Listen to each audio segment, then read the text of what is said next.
BMG.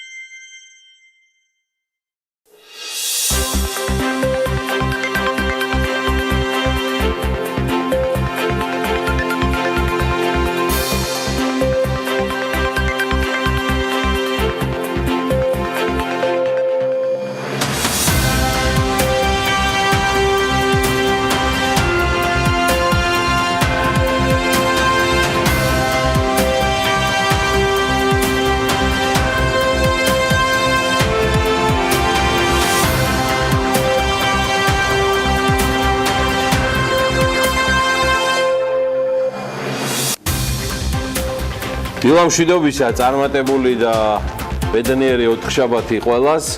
დღეს 3 ოქტომბერია, BMG იქოქება TV პირველზე. მოკლედ ვიწყებ ჩვენ საქმიან დილას. ეკონომიკური თავისუფლების აქტში დროებითი ცვლილებები შედის.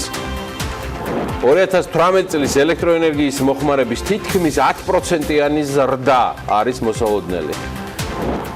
საქართველოში 25 საჯარო შენობის ენერგოეფექტურობის გაუმჯობესება და ალტერნატიული ენერგიით უზრუნველყოფა იგეგმება. 2019 წელს თბილისში ბუნებრივ აირზე მომუშავე 90 ასევე ელექტრომოძრავიანი ავტობუსის შეძენა იგეგმება. ახალი ტერმინალის დასრულების შემდეგ ქუთაისის 4 სართულიანი საერთაშორისო აეროპორტი გაიხსნება. მერიამ უზნაძის ქუჩის სარეაბილიტაციო სამუშაოების მწარმოებელ კომპანიას ადგა ხელშეკრულება შეუწყვიტა და ჯარიმაც დააკისრა. Silk TV-სა და Global TV-ს აბონენტების გადასახადი 2 ლარით გაიზრდება. ვიზეარმა უსაფრთხოების ყველაზე მაღალი რეიტინგი მოიპოვა.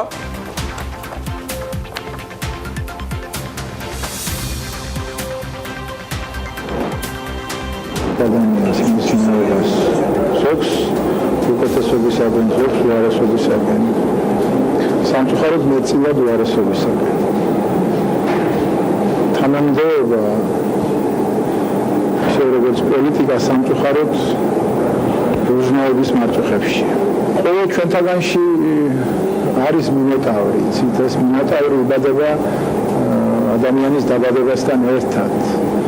და იმაზე თუ რამდენად შეძლებს ადამიანი მისი ფორმირების პროცესში მინოტავრის დათრგუნვას არის დამოკიდებული როგორი ადამიანის ზნეობრივი თუ უზნეო. ეს ასევე ეხება ადამიანისა და თანამდებობის, ადამიანისა და პოლიტიკის ურთიერთდამოკიდებულების საკითხს ზნეობრივი თვალსაზრისით. ეს საქართველოს ეროვნული გმირია. ჟიული შარტავა. მიუხედავად იმისა, რომ მე არ და ვერ მოვესწარი მასთან ერთად მუშაობა, ჩემი საძებრო სამსახურში არც ცოტა ხნით ყოფნისა. გუშინ გადავეყარე ამ ვიდეოს და აუცილებლად ჩავთვალე, რომ თქვენთვის გამეზიარებინა. მიმაჩნია, რომ ჟიული შარტავას მსგავსი პიროვნებები და სახელმწიფო მოხელეები რომ ყოფილიყვნენ და იყვნენ დღეს სახელმწიფო სხვა გვექნებოდა, თუმცა რაც მთავარია, უკეთესი იქნებოდა თავად საზოგადოება. საზოგადოება, რომელსაც აკლია, დიახ აკლია, თანაც ძალიან მაგრად აკლია. აკლია ასეთი ადამიანები, პატრიოტები და მოხელეები. ვინძლო ქვეყანაც უკეთესი იქნებოდა, ქვეყანა, რომელსაც გარდა ბევრი სხვა, ასევე უკიდურესად აკლია პოზიტიური და მამოტივირებელი მუხტი. რომლის გარეშეც წარმოუდგენელია რაიმე ტიპის პროგრესზე საუბარი, მით უმეტეს რთული იქნება საუბარი რაიმე ტიპის ეკონომიკურ ზრდაზე და ამის დასტურიც არის აგვისტოს 2%-იანი ზრდა, რომელსაც არ აქვს არანაირი გამართლება და მით უმეტეს სამშენებლო სექტორის თანამედოვრე მეწესრიგებულ რელსებზე გადაყვანის მოტივით. მოკლედ, რაც არის, ეს იყო ახსნა და შესავალი. საჭირო ჩავთვალე, რომ თქვენთვის ეს ვიდეო გამეზიარებინა და იმედია მისი სრული ვერსიით ასევე დატკბებით BMG-ს ვებ გვერდზე. სხვა შორის გუშინ კიდევ ერთ ამბავს გადავაწყდი, რეგინფოს გაახარებს ღმერთი, რაც მე მაგათმა გუშინ მაცინეს და მახალისეს ამ სევდანარევი და ტრაგიკომიკული ქართული პოლიტიკის გადამკიდე. მოკლედ, ჩემო ძვირფასო ხალხო. ასეთი ამბავია. მარნეულის მუნიციპალიტეტის სოფელ დაშტაფას მაცხოვრებლებმა ცოტანი არ არიან ნაციონალური მოძრაობის ოფისში გამართეს ბრიფინგი, სადაც განაცხადეს, რომ პოლიტიკურ გაერთიანება ევროპულ საქართველოს ტოვებენ. ეხლა თემაში იდეაში არაფერი განსაკუთრებული. ხან იქ არიან, ხან აქ არიან, გადადიან, გადმოდიან, პორტირებენ ეს პოლიტიკოსები თუ სხვადასხვა პარტიების წევრები, მაგრამ რა ამბავსაც გიყვებით, ეს ჟურნალია და ეხლა უკვე კინო იწყება, თან მე მგონი ინდური. მარნეულის სათემო რადიოს ინფორმაციით პარტიიდან წასულმა პირებმა განაცხადეს, რომ ევროპულ საქართველოში ატყუებდნენ. მათი თქმით, დღემდე ევროპული საქართველო და ნაციონალური მოძრაობა ერთი და იგივე პარტია ეგონათ. მიხეილ სააკაშვილის გამოსვლა მოვისმინეთ, რის შემდეგაც გავიგეთ, რომ ნომერი მეორე მიხეილ სააკაშვილის პარტია არ ყოფილა. ევროპული საქართველოს დატოვების შემდეგ 20-მდე ადამიანი აი ამ მიზეზით ნაციონალურ მოძრაობას შეუერთდა. ანუ აქამდე ეგონათ, რომ სააკაშვილის პარტიაში იყვნენ. მერე სააკაშვილისთვის მოусმენიათ ტელევიზიით და ეხა გადავიდნენ ისევ ნაციონალურ მოძრაობაში. ანუ აქამდე ტიპებს ეგონათ, რომ იყვნენ ევროპულ საქართველოში. მოკლედ, ჩემო მეგობრებო, ძმებო და დებო, კიდევ კარგი, რომ სააკაშვილი, პრეზიდენტი სააკაშვილი არიზარებს და ხშირად არის სატელევიზიო ეთერებში, თორემ ხო დაიქცეოდა ევროპული საქართველო ან თავად ნაციონალური მოძრაობა. ისე მაინც მოიხედეთ მარცხნივ და მარჯვნივ, შემთხვევით 41-ის პასაჟირები ხომ არა ხართ. თორემ მიშა ისეთი მოусმენარია, კიდევ გამოვა ტელევიზიით და არსებულ სიტუაციაში მე თუ მკითხავ, ეს ჩემი პირადი აზრია, ოცნება დღე და ღამე მისი სიგრძის სანთელს უნდა უნთებდეს არსებობისთვის. რომ არ იყოს სააკაშვილი, ოცნებას ნამდვილად დასჭირდებოდა მიშას გამოგონება. ასია ეს. სანთლის სიგრძე კი გამოვა ისე გიგანტური, გაგიხარია. გაბარიტებს სააკაშვილი ნამდვილად არ უჩივის. მეტი პოზიტივისთვის და საქმიანი განწყობისთვის BMG-ს მთელი გუნდი ზრუნავდა და მოდი ერთი გადავხედოთ რა ამბები გველის დღევანდელ საქმიან დილაში. სპიკერების ტრადიციულად სოლიდური, საქმიანი და გემოვნებიანი ხალხია.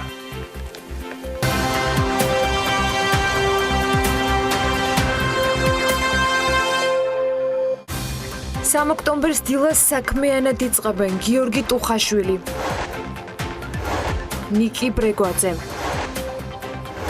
მარია მადამია და მისი სტუმარი ტატო ლილუაშვილი, ალექსი პეტრიაშვილი და ზაზა აბაშიძე, ვასილ ახრახაძე, ირაკლი კილასონია,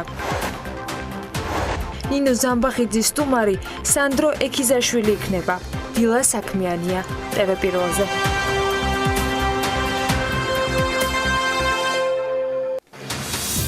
მოდი ერთი ჩვენ ლარსაც გადავხედოთ ეროვნულ ვალუტას, როგორ იქცევა ის და როგორ პოზიციონირებს მსოფლიო სხვა ვალუტებთან მიმართებაშიც, თუმცა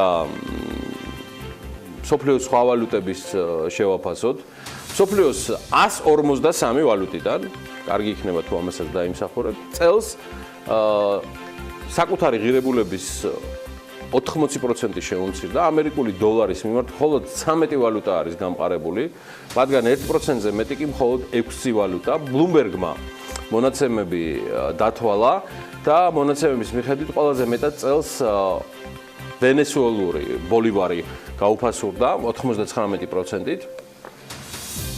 მას არგენტინული პესო მოსდევს, რომელმაც ამერიკული დოლარის მიმართ საკუთარი ღირებულების 53% დაკარგა. წლის ყველაზე მეტად გაუფასურებულ ვალუტებში მესამე ადგილს თურქული ლირა იკავებს, რომელიც დოლარის მიმართ 38%-ით არის გაუფასურებული. ბრაზილიული რეალი წლის ეს ბრაზილიურ ვალუტაზეა საუბარი.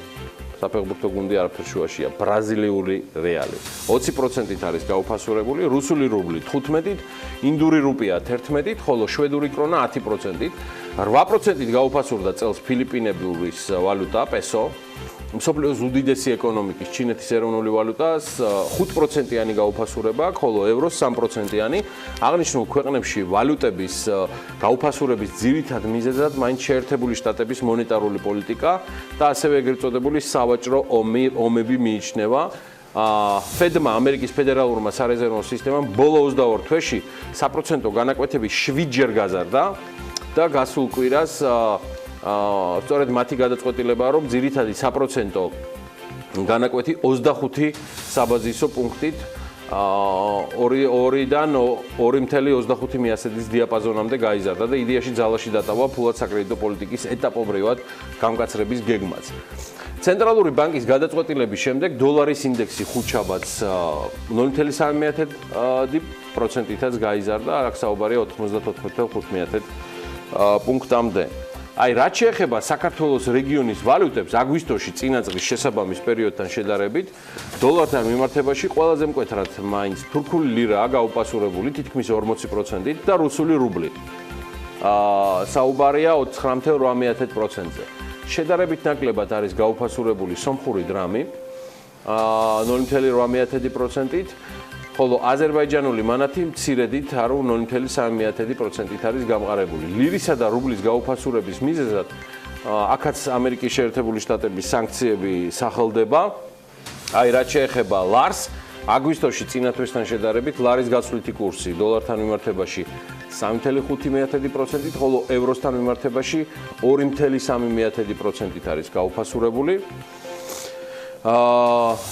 2017 წლის ანალოგიურ პერიოდთან შედარებით კი 2018 წლის აგვისტოში ლარის გაცვლითი კურსი დოლართან მიმართებაში 5.4%-ით, ხოლო ევროსთან 3.2%-ით გაუფასურდა. 16 აგვისტოს დოლარი 2 ლარი და 63 თეთრი იყო, რაც წლის განმავლობაში ყველაზე მაღალი მაჩვენებელია.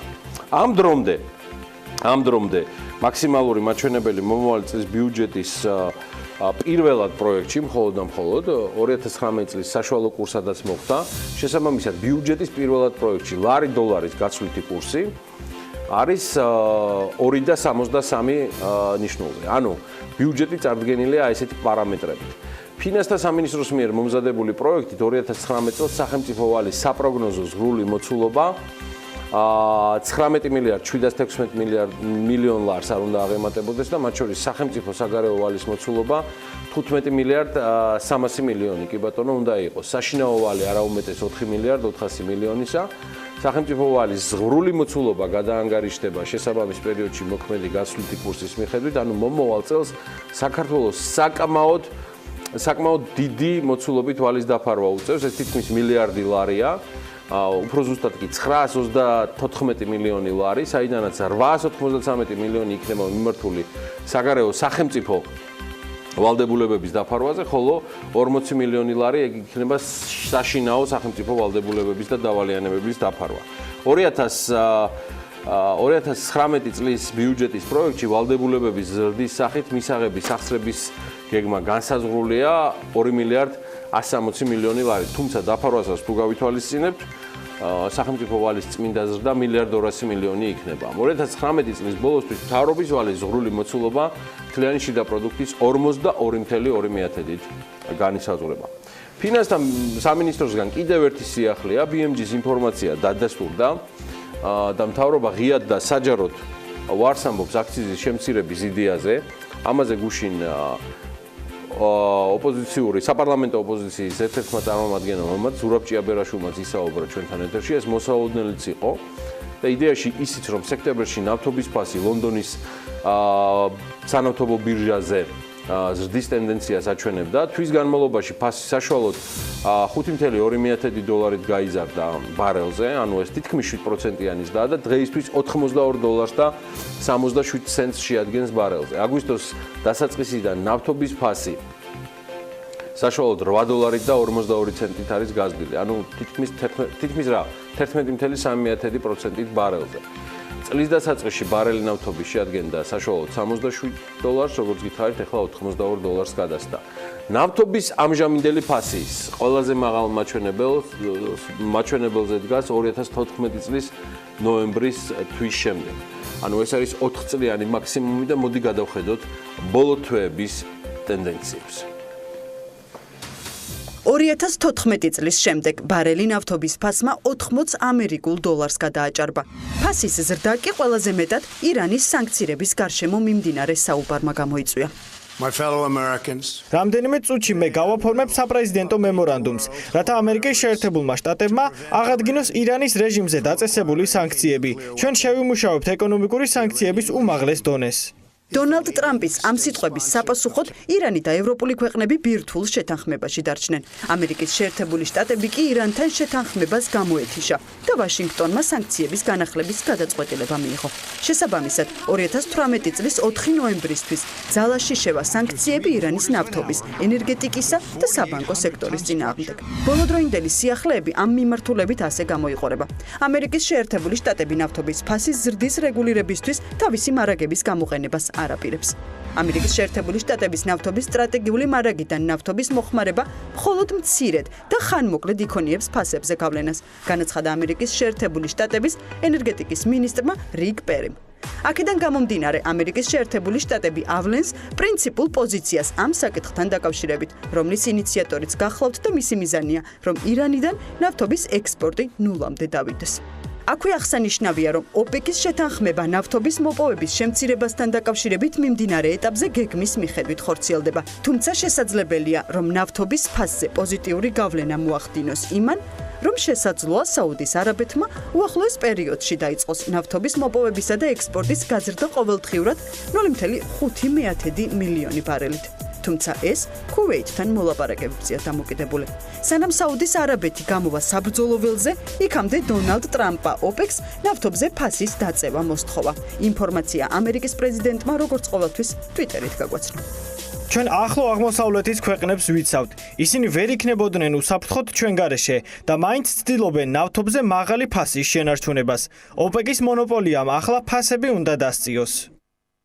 სანამ ოპეკი გადაწყვეტილებას მიიღებს, საქართველოს ბაზარზე წარმოდგენილი საწვავის რეალიზატორები ფასს ყოველდღიურად ზრდიან. თუ რა თქმა უნდა ეროვნული ვალუტის გაცვლითი კურსი დავარდება, გაუფასურდება ლარის, შესაბამისად კიდევ მოხდება საწვავის გაძვირება აი ამ კონკრეტული კომპონენტიდან გამომდინარე. ესეც იმ შემთხვევაში, თუ ბარელი შეინარჩუნებს თავის ნიშნულს. თუ გაგრძელდა, ჩვენ მაგ შემთხვევაში უძლურები ვართ. ქვეყანაში საწვავის ფასზე ერთ-ერთ გავლენას ლარის კურსი ახდენს. აგვისტოში ლარი დოლარის მიმართ გაუფასურდა და სექტემბრის ბოლოსთვის 1 დოლარის ღირებულება 2.61 ლარი გახდა. სექტემბერში საწვავის ფასის მატება ბრენდირებულ ავტოგასამართ სადგურებზე ლიტრზე საშუალოდ 5-8 თეთრით მოიმატა. ერთგვარად ვაგრძელებ ამ მშვენიერ სიუჟეტს, რომელსაც მხოლოდ დავხვეთ თუ ახლოეს მომავალში მთელი BMG-ს გუნდის სახელით გვირდებით ამას. მადლობა ნინი ლონგურაშვილს. შეერთებული შტატების, კანადასა და მექსიკას შორის ახალი სავაჭრო შეთანხმებაც დაიდო, რომლითაც ჩრდილო ამერიკის თავისუფალი ვაჭრობის შეთანხმების, ანუ ნაფტას ჩანაცვლება იგეგმება. მას არ წყალობდა დონალდ ტრამპი, ანუ ნაფტას შეთანხმების დეტალებს. ამ შეთანხმება ზრდის შეერთებული შტატების ზრდის მწარმოებლებს კანადის ბაზარზე მათთვის წვდომის შესაძლებლობას და კანადას მანქანების იმპორტის გაზრდის საშუალებას აძლევს მეორეს მხრივ.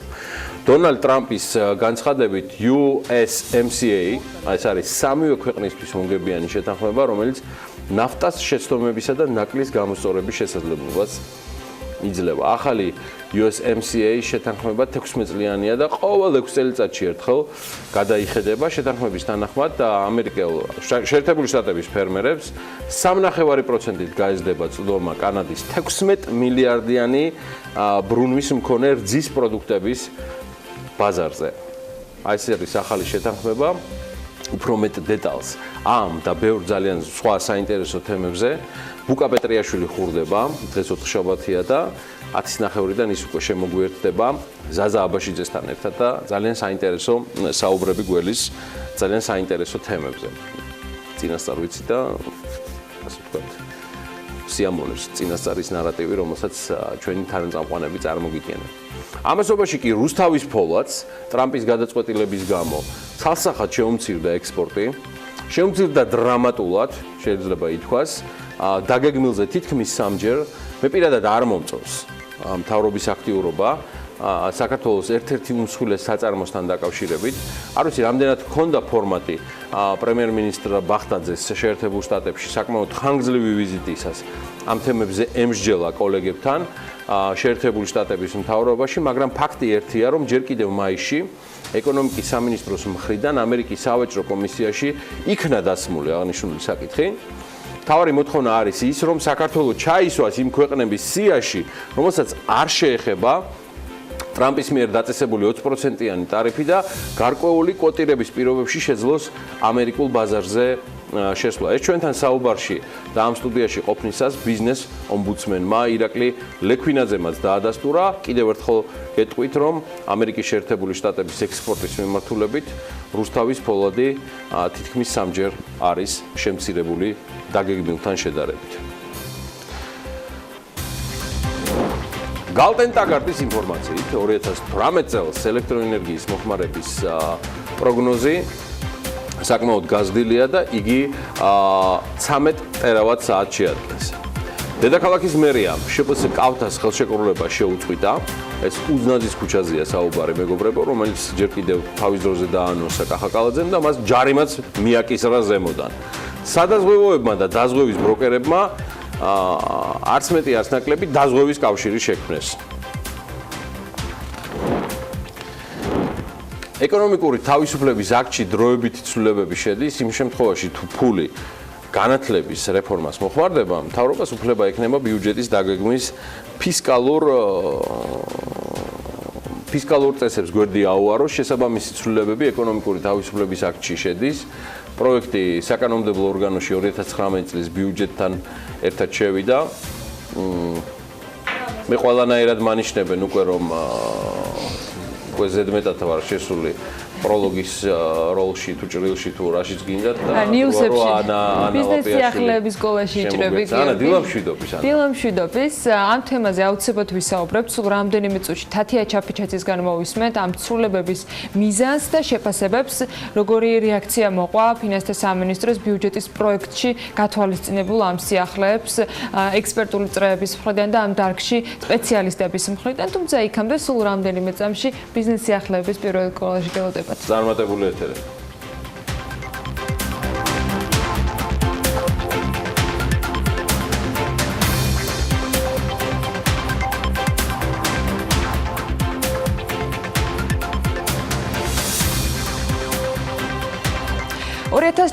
წელს ელექტროენერგიის მოხმარების 9.9%-იანი ზრდა მოსალოდნელი ეკონომიკისა და მდგრადი განვითარების სამინისტრომ 2018 წლის ელექტროენერგიის საპროგნოზო ბალანსი განაახლა. ამ განახლებულ დოკუმენტში გაზრდილია ელექტროენერგიის მოხმარების საპროგნოზო მაჩვენებელი 3%-ული პუნქტით და ამ ზრდის პროპორციულად იმპორტის და თბოგენერაციის მოცულობები. გალტენ-ტაგარტის ინფორმაციით განახლებული ბალანსის თანახმად 2018 წელს ელექტროენერგიის მოხმარების პროგნოზი 13 ტერავატ-საათია. ასეთი მოხმარება წლიურ 9.9%-იან ზრდას გულისხმობს, რაც 2010 წლის შემდეგ ყველაზე მაღალი მაჩვენებელია. გაზრდილ მოხმარებას თბოგენერაცია და იმპორტი დააკმაყოფილებენ. გეგმის მიხედვით კი იმპორტის მოცულობა შარშანდელ ისტორიულ მაქსიმუმს მიუახლოვდება. გარდა ამ ცვლილებებისა, განახლებული ბალანსი ასევე ითვალისწინებს პირდაპირ მომხმარებლებთან დაკავშირებით მაისში მიღებულ საკანონმდებლო ცვლილებებს და ასევე ასახულია 2018 წლის პირველი 7 თვის ფაქტიური მაჩვენებლები.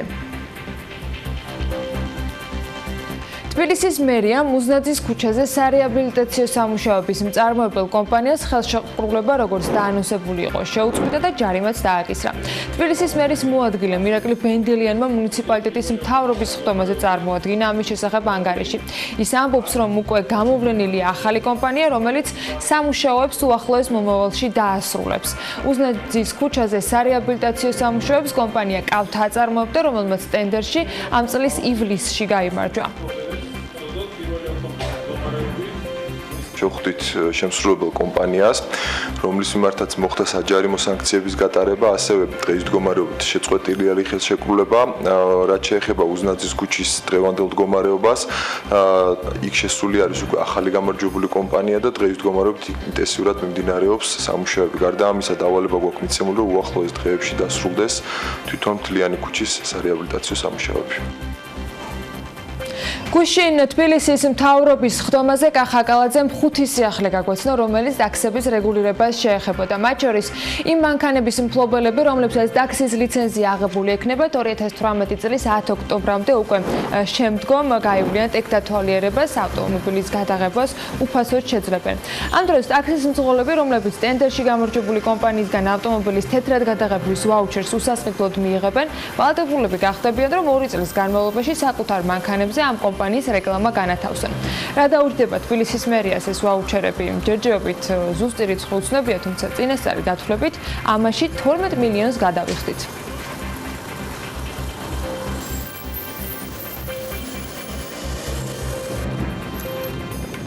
ამავე ტენდერში გამარჯვებული კომპანია, რომელიც ტაქსების გადაღებისათვის ვაუჩერებს უზრუნველყოფს, იმავე ტაქსების სალონების სისუფთავეზეც იზრუნებს. ტაქსებში მეტი სისუფთავის უზრუნველყოფისათვის მფლობელს, რომელიც შესაბამის ლიცენზიას 2018 წლის 10 ოქტომბრის ჩათვლით აიღებს და გავლილი აქვს ტექნიკური ინსპექტირება, ყავს მარცხენასაჭიანი და 4-კარიანი ავტომობილი, უსასყიდლოდ გადაეცემა სალონის ქიმიური წმენდის ვაუჩერებიც. მოკლედ, კალაძე ამბობს, რომ ვაუჩერებს ტაქსების მფლობელებს გადასცემენ მერის მიერ გამოცხადებულ კონკურსში გამარჯვებული კომპანიისას, რომელიც 2 წლით რეკლამის განთავსების სანაცვლოდ დააფინანსებს ამ შემთხვევაში შიტე სალონის ქიმიურ წმენდასაც. ტაქსების შეღებვის ვაუჩერი ტაქსების მფლობელებს გადაეცემათ სრულად უსასყიდლოდ და მათ აღნიშნული ხარჯის გაწევა არ მოუწევთ. ეხლა ჰოლანდიის და თბილისის შტაბ-კვარტირებმა ერთმანეთში ატარონ გამოკითხვები თუ როგორია დედაქალაქის მერის კალაძის რეფორმა ტაქსებთან დაკავშირებით, ტაქსის ფერებთან დაკავშირებით. ტექდათვალიერება უნდა გქონდეს გავლილი 10 ოქტომბრამდე, უნდა იყვნენ რეგისტრირებული მარცხენასაჭიანები, 4-კარიანები, ასევე მათ გადაეცემათ ავტომანქანის სალონის ქიმიური წმენდის ვაუჩერები. აღნიშნულ ვაუჩერებს ტაქსების მფლობელებს გადასცემს მერიის მიერ გამოცხადებულ კონკურსში გამარჯვებული კომპანია, რომელიც ტაქსებზე 2 წლით რეკლამის განთავსების სანაცვლოდ დააფინანსებს ტაქსების გადაღების სამუშაოებს და ქიმიური წმენდას ჩაატარებს.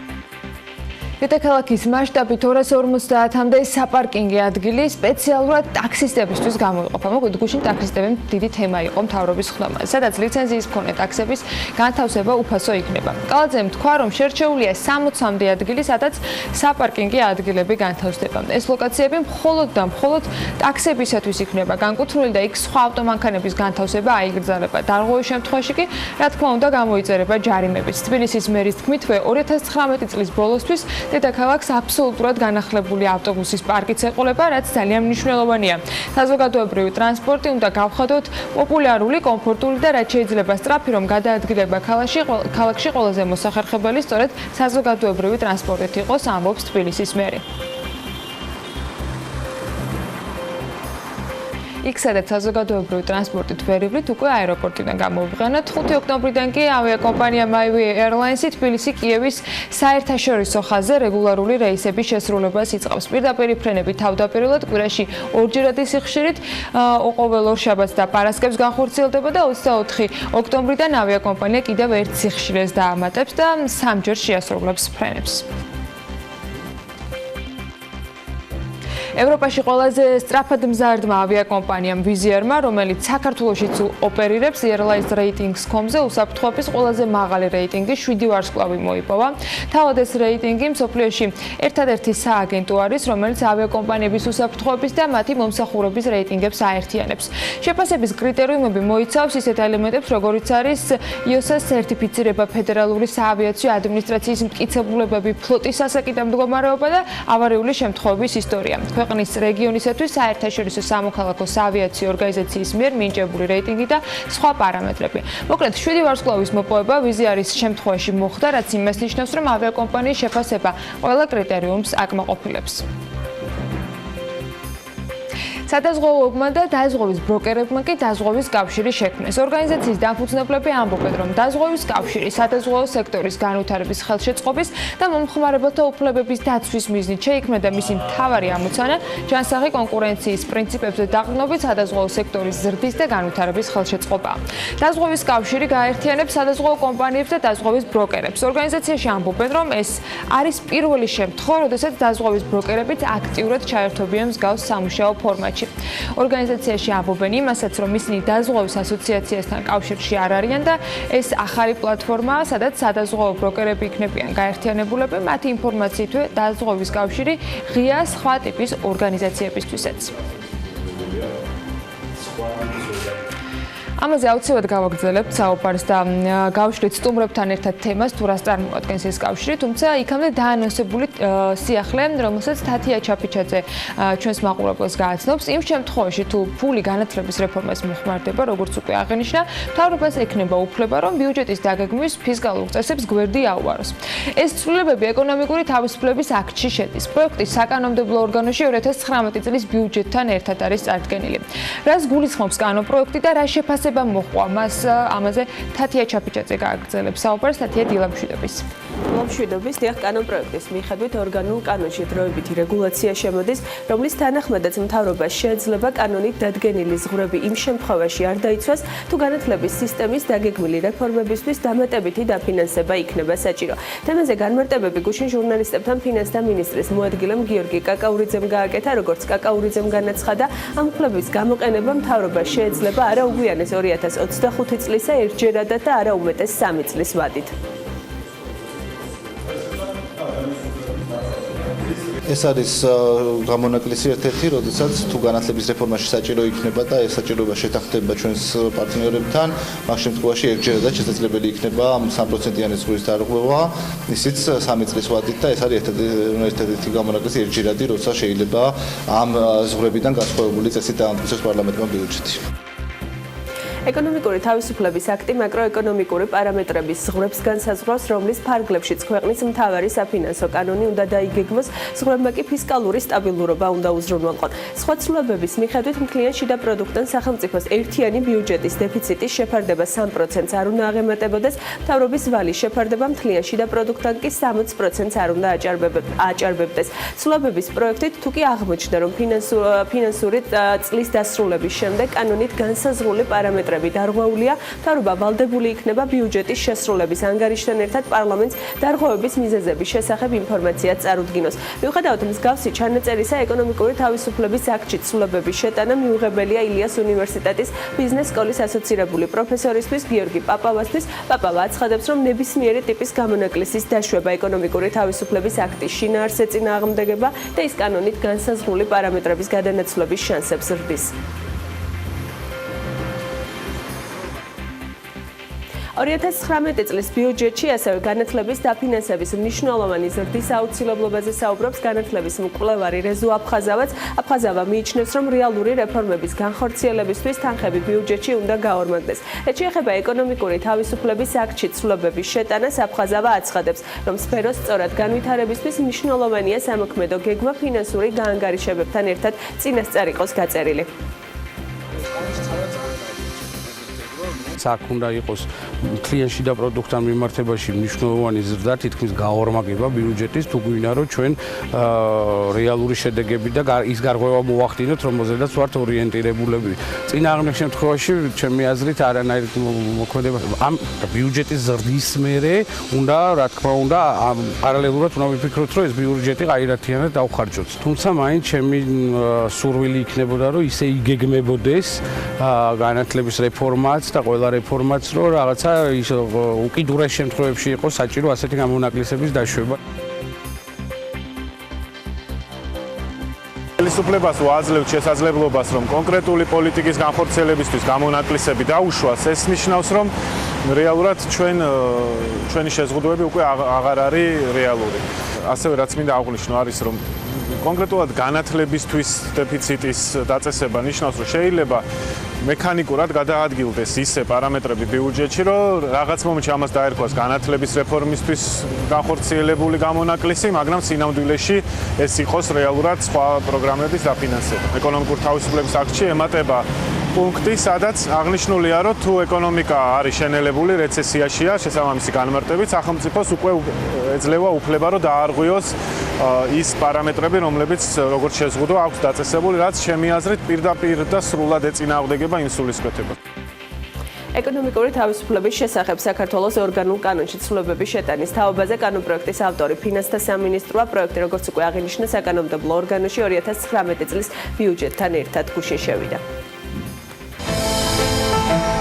ამინდის პროგნოზის სპონსორია SEU Development.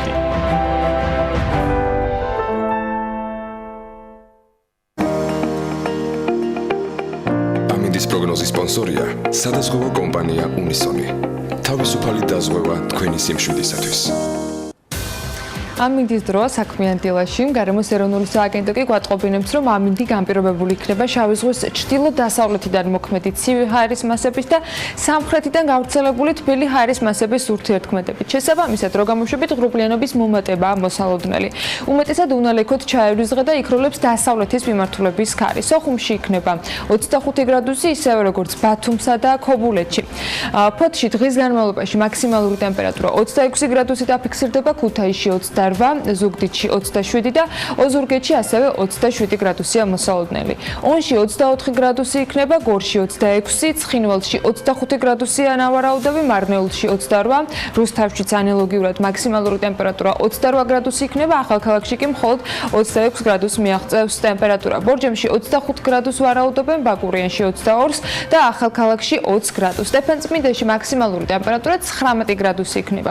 თელავში ისევე როგორც თბილისში სხვათა შორის 28 გრადუსია მოსალოდნელი. დედაქალაქში დრო გამოშვებით ღრუბლიანობაც მოიმატებს, უმეტესად უნალექოთ ჩაევრის დღე და იქროლებს დასავლეთის მიმართულების ქარი და როგორც გითხარით, მაქსიმუმ 28 გრადუსამდე გათვება დღეს ჰაერი. ანა, მადლობა. მოდი ერთად ვნახოთ კიდევ დღევანდელი საქმიანი დილის ვიდეო ანონსი. გავეცნოთ დღევანდელ სპიკერებს და თემებს, რომელსაც BMG-ს გუნდი გაშლის თქვენთვის. შემდგომ საინტერესო რეკლამა და მერე უკვე გიბრუნდებით უკვე გამზადებული თემით და რუბრიკით.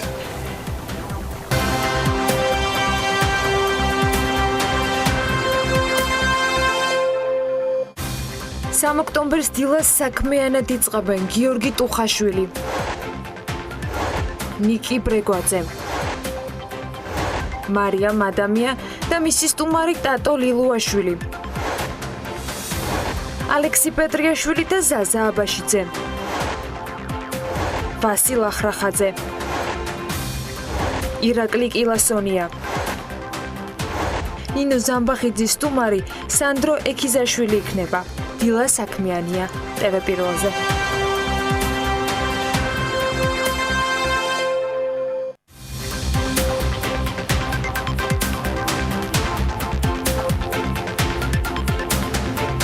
საქართველოში ახალგაზრდების სამოწარმეო უნარ-შესაძლებლობების დასაქმების და შემოსავლის გენერირების მხარდაჭერის პროექტის იეს ჯორჯიას ფარგლებში ახალგაზრდა მეწარმეთა სკოლაში ახალი ნაკადის მიღება დაიწყო. ამ ეტაპზე პროექტის ფარგლებში მეწარმეთა სკოლამ უკვე 4 ნაკადის მიღება მოახერხა. გასული 3 ეტაპის შედეგად ახალგაზრდებს მიეცათ საშუალება არა მხოლოდ შეესწავლათ მეწარმეობის ძირითადი პრინციპები, არამედ პრაქტიკაში გამოეცათ საკუთარი შესაძლებლობები და შესაბამისი დაფინანსებაც მიეღოთ სტარტაპების გასახორციელებლად.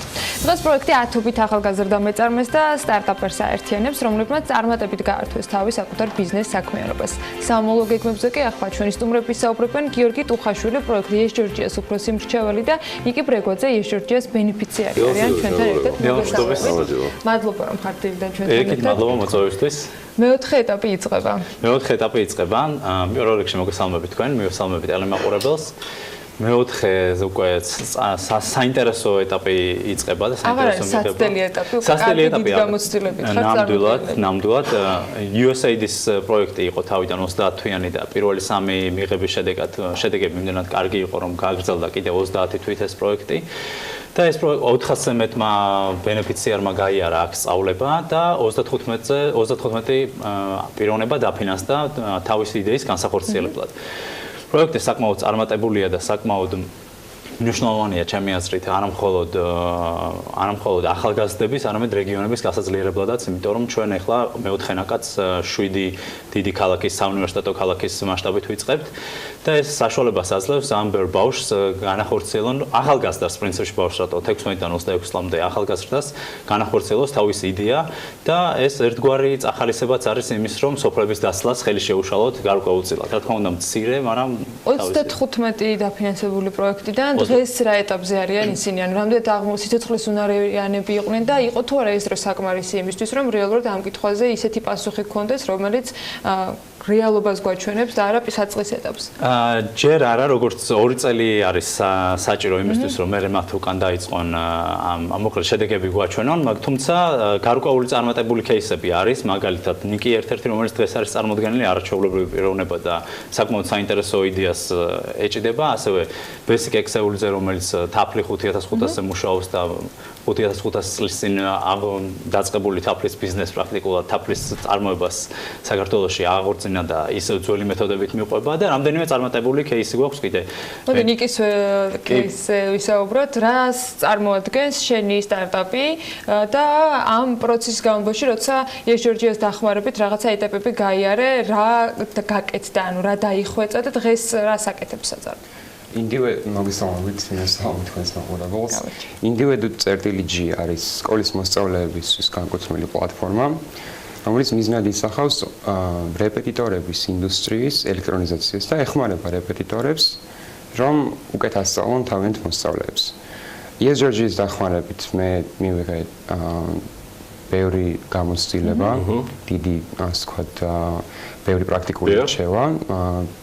და დღეს განვაგრძობ, რომ მომდევნო გეგმები, ახალი იდეები, ასე ვთქვათ, რეალობაში მოვიყვანო. მოდი უფრო მეტი მოგვიყევი ამ პლატფორმაზე, რა პრინციპით მუშაობს, საიდან გაგიჩნდა იდეა, რისი ნაკლებობა გქონდა, როგორც მივხვდი, საკუთარი გამოცდილებით არის რაღაც იდეები ამ შემთხვევაში უკვე პროექტად. 1 წლის წინ გამიჩნდა ეს იდეა, როცა ვიყავი მე-12 კლასში და ამ ეტაპზე დღეს ჩემი პლატფორმა არის ძალიან ერთ-ერთი ყველაზე მნიშვნელოვანი იდეა ჩემი აზრით საქართველოში, რადგან ის ეხმაურება ერთ-ერთ ყველაზე დიდ პრობლემას, რაც განათლებაში არსებობს. რეპეტიტორების ინსტიტუტი. თუმცა რეპეტიტორების ინსტიტუტი არც ისეთ ცუდი რამ არის, ვინაიდან პერსონალიზებულია, მოსწავლეს შეუძლია თავისთვის ინდივიდუალური პასუხი მიიღოს კონკრეტულ შეკითხვაზე, რასაც მე ასე ვთქვათ ხო, გეთანხმებით ცალსახად, რომ ეს ინსტიტუცია და ამ ადამიანების არსებობა ქმნის იმ კომფორტს, სხვანაირად მოთხოვნა მასე არ იქნებოდა და ეს კლასიც არ იქნებოდა. ანუ ფაქტიურად ნიკი რო ჩამოვყალიბდეთ, შენ მოარგე იმ არსებულ რეალობას, რაზეც მოთხოვნა არ კლებულობს და სტატუს კვო შენარჩუნებულია, უბრალოდ მოხდა ამის დიჯიტალიზაცია თუ გაელექტრონულება მთლიანად. დიახ, ელექტრონიზაცია. დიახ, აუნჯობესებს ისწავლის პროცესს, ამარტივებს. მე ჩვენ აუნჯობოთ სხვადასხვა რაღაც. რამდენად არის ყველა მომხმარებისთვის ინდივიდუალური მიდგომა ამ პროცესში, იმიტომ რომ ზოგადად როცა მასწავლებელთან 13 საათინად დადიან, მოდი ასე ვთქვათ, ზედმეტად იმის გამო ხდება, რომ ინდივიდუალურად ხდება იმ დონის განსაზღვრა და იმ ვთქვათ სამუშაოს გაწევა, რასაც მოსწავლე საჭიროებს. ამ შემთხვევაში დონის განსაზღვრა ხდება ტექნოლოგიებით, ჩვენს საიტზე არსებული ხელსაწყოებით. და სწორედ ეს ტექნოლოგიები ხელს უწყობს ადამიანთან, ანუ რეპეტიტორთან ურთიერთობის პროცესის გაუმჯობესებას. ამ ორი სხვადასხვა მნიშვნელობის ერთმანეთთან ვთქვათ კავშირს, ხო? ტექნოლოგიური და ინტერაქტიული სწავლება. კომერციული კომპონენტი სად დევს? რაც თავარია, ეს პლატფორმა არის ძირითადად უფასო, მოსწავლეები შევლენ საიტზე, ჩაიტარებენ ტესტებს, ნახავენ კონსპექტებს, ელექტრონულ წიგნებს. აი კომერციალიზაციის საკითხის მოგვარება ძირითადად ეს ჯორჯიასთან არის, ასე ვთქვათ, შეთანხმებული. ანუ კომერციალიზაცია ჯერ არ დაგვიწყია, დიახ. დიახ. და როგორ? საიტზე გაიყიდება პაკეტები, რომლებიც, ვთქვათ, მოიცავენ გარკვეულ მომსახურების პაკეტები, რომლებიც, ვთქვათ, მოიცავენ რეპეტიტორის მომსახურებას, ტესტებს, კონსპექტებს, ელექტრონულ წიგნებს. ბენეფიციარი გავიგე რომ ორთავეა. მოსწავლეებიც და რეპეტიტორებიც, კი ბატონო. გაყიდვების პაკეტი მხოლოდ მოსწავლეებისთვის იქნება თუ ასევე რეპეტიტორებიც შეძლებენ რაღაცეების შეძენას მათ? არა, გაყიდვების პაკეტი იქნება მხოლოდ მოსწავლეების და მათ მშობლებისთვის. და შეძლებენ სხვადასხვა მომსახურებები მიიღონ და არა მარტო თქვათ ონლაინ რეპეტიტორი, ამის ანალოგია არის საერთოდ საქართველოში? არა. არც რეგიონში. და ზოგადად რეგიონში, ანუ პოსტ-აპშოტ ქვეყნებში ზუსტად ანალოგიური სიტუაცია. გეგმა განვითარებას მარტო საქართველოს არის ძალიან დიდი მაგალითი, 800 მილიონიანი ინდუსტრია არის, მხოლოდ რეპეტიტორები, განაწევრებული არის სხვადასხვა ქალაქებში და შესაბამისად ამათი ელექტრონიზაცია თავს მოუყრის ამ თანხის ესე თქვა მიმოქცევას 10%-ს მაინც და სერიოზულია. და რეგიონის დიახ, გეგმა რა თქმა უნდა, ეს იქნება ალბათ დიდი ნაბიჯი, ერთ-ერთი ალბათ კარგად ძალიან მაგარი რამე გააკეთა. რომელიც ამას იზომს. ESG-ის პრინციპში software as a service შეცვალა და რეპეტიტორი as a service მოდელი შემოგთავაზებს მალე საქართველოს. ხო, თან ისე რომ ამ რეპეტიტორის თემის და ინსტიტუტის ჯაჯგური მიდის ყველა ეტაპზე და ფორმაციაში. მეორე მხრივ სტატუს კვოს ისინი ინარჩუნებენ, მათზე ამ მოთხოვნა მოსწავლეების მხრიდან და ამ შემთხვევაში ნიკი მოიფიქრა რეალურად აბსოლუტურად იდეალური და ფანტასტიკური გამოსავალი. ყოჩი ძალიან მაგარია. ძალიან არაჩვეულებრივი. მე მგონი ორი მხარისთვის ძალიან საინტერესო უნდა იყოს და თან მომგებიანი დროში რაც ძალიან მნიშვნელოვანია. იდეაში გიორგი შენთანაც შეკითხო და ნიკისთანაც. განათლების სამინისტრო დაინტერესდა საქმის კურსში ამ თემის. მე მესმის რომ არანაირი ვალდებულება ან ერთს ან მეორეს არ აქვს ამ ამბის შეტყობინების ეს კერძო პროექტია და აგერ ბენეფიციარია ESG-ს, მაგრამ მან რა ხდება? აუცილებლად ვაპირებთ რაღაც ეტაპზე როგორც კი მივა ნიკის პროექტი ისე რომ უკვე რაღაც უფრო მეტად პრეზენტაბელური იყოს, აუცილებლად ვაპირებთ შევეხმიანოთ და გავაზიაროთ ეს იდეა და ვნახოთ სად შეიძლება აქვე ეუბნები შენს და ნიკისაც. ეს პლატფორმა თქვენთვის არის შექმნილი საიმისოდ, რომ ესეთი იდეები წარადგინოთ და ყოველთვის გქონდეს ჩვენი იმედი. იმიტომ რომ მე დარწმუნებული ვარ, რომ მიშაბათიაშვილი დაინტერესდება ამ თემით. ეს არის ძალიან მაგარი იდეა, რაც გააკეთეთ. ძალიან მაგარი. რაც შეეხება სამომავლო გეგმებს და იმ ახალნაკადს, რომელსაც ელოდებით. ფაქტობრივად ვახსენეთ ის ნაწილი, რომელიც გულისხმობს შვიდ საუნივერსიტეტო ქალაქში გასვლას და გაძლიერებას. რა იცვლება და საერთოდ იცვლება თუ არა რამე თვითონ ადგილობრივებისათვის, რა ფორმით შესთავაზებთ მიღებას, ვის შეიძლება კონდეს ამ შესაძლებლობის გამოყენების საშუალება და ადამიანები, რომლებიც ახლა გვიყურებენ, ვის შეიძლება რომ კონდეს ამ თემის ინტერესი. ერთი ნაბიჯით უკან დავიხებ და ისე გავცემ პასუხს, რატომ არის მნიშვნელოვანი და რა პირადად ჩემთვის რა სარგებლობა მოიტანა. ანუ მეც თავიდან რაღაც ბევრი იდეა მქონდა, სულ რაღაც გაკეთება მინდოდა, მაგრამ არ ვიცოდი როგორ უნდა გამეკეთებინა ეს და პირველად ჯიტას დაორგანიზებულ სემინარებს რო დავესწარი, მაშინ მივხვდი რა ფორმა უნდა მიმეცა ამ ჩემი მონდომებისთვის და საით წავსულიყავი მე.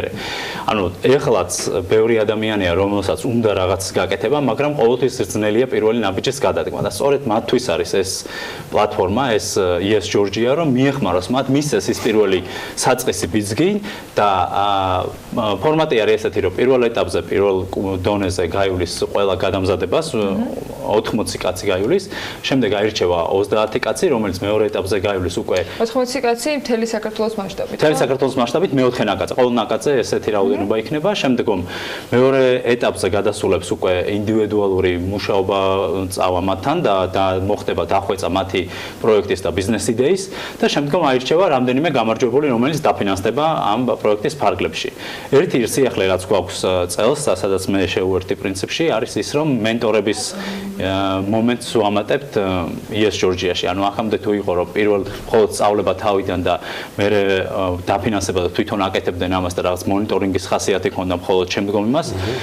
გაიაზრეს, რომ შემდგომ მენტორინგს ძალიან დიდი მნიშვნელობა აქვს, იმიტომ რომ მხოლოდ ფულის მიცემა საკმარისი არ არის და მერეც ესე იგი შემდეგ ნაბიჯებზეც მივყვებით ამ ბავშვებს მაქსიმალურად. ნიკი ახასაც სწავლობს.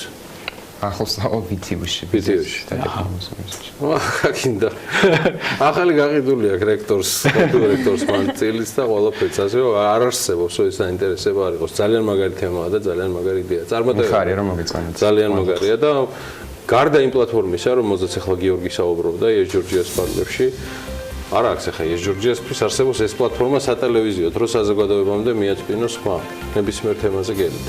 ბატონო, ჩვენ კი ველით ახალგაზრდებს 10 ოქტომბრამდე არის ვადა თავისი განაცხადების წარმოდგენის და იმედია, რაც შეიძლება ბევრი ადამიანი მიიღებს მონაწილეობას, რომ კიდევ უფრო მეტად ხელი შეუწყოთ ამ მეწარმეობის განვითარებას საქართველოში. შევერეთ, წარმატებები. დიდი მადლობა.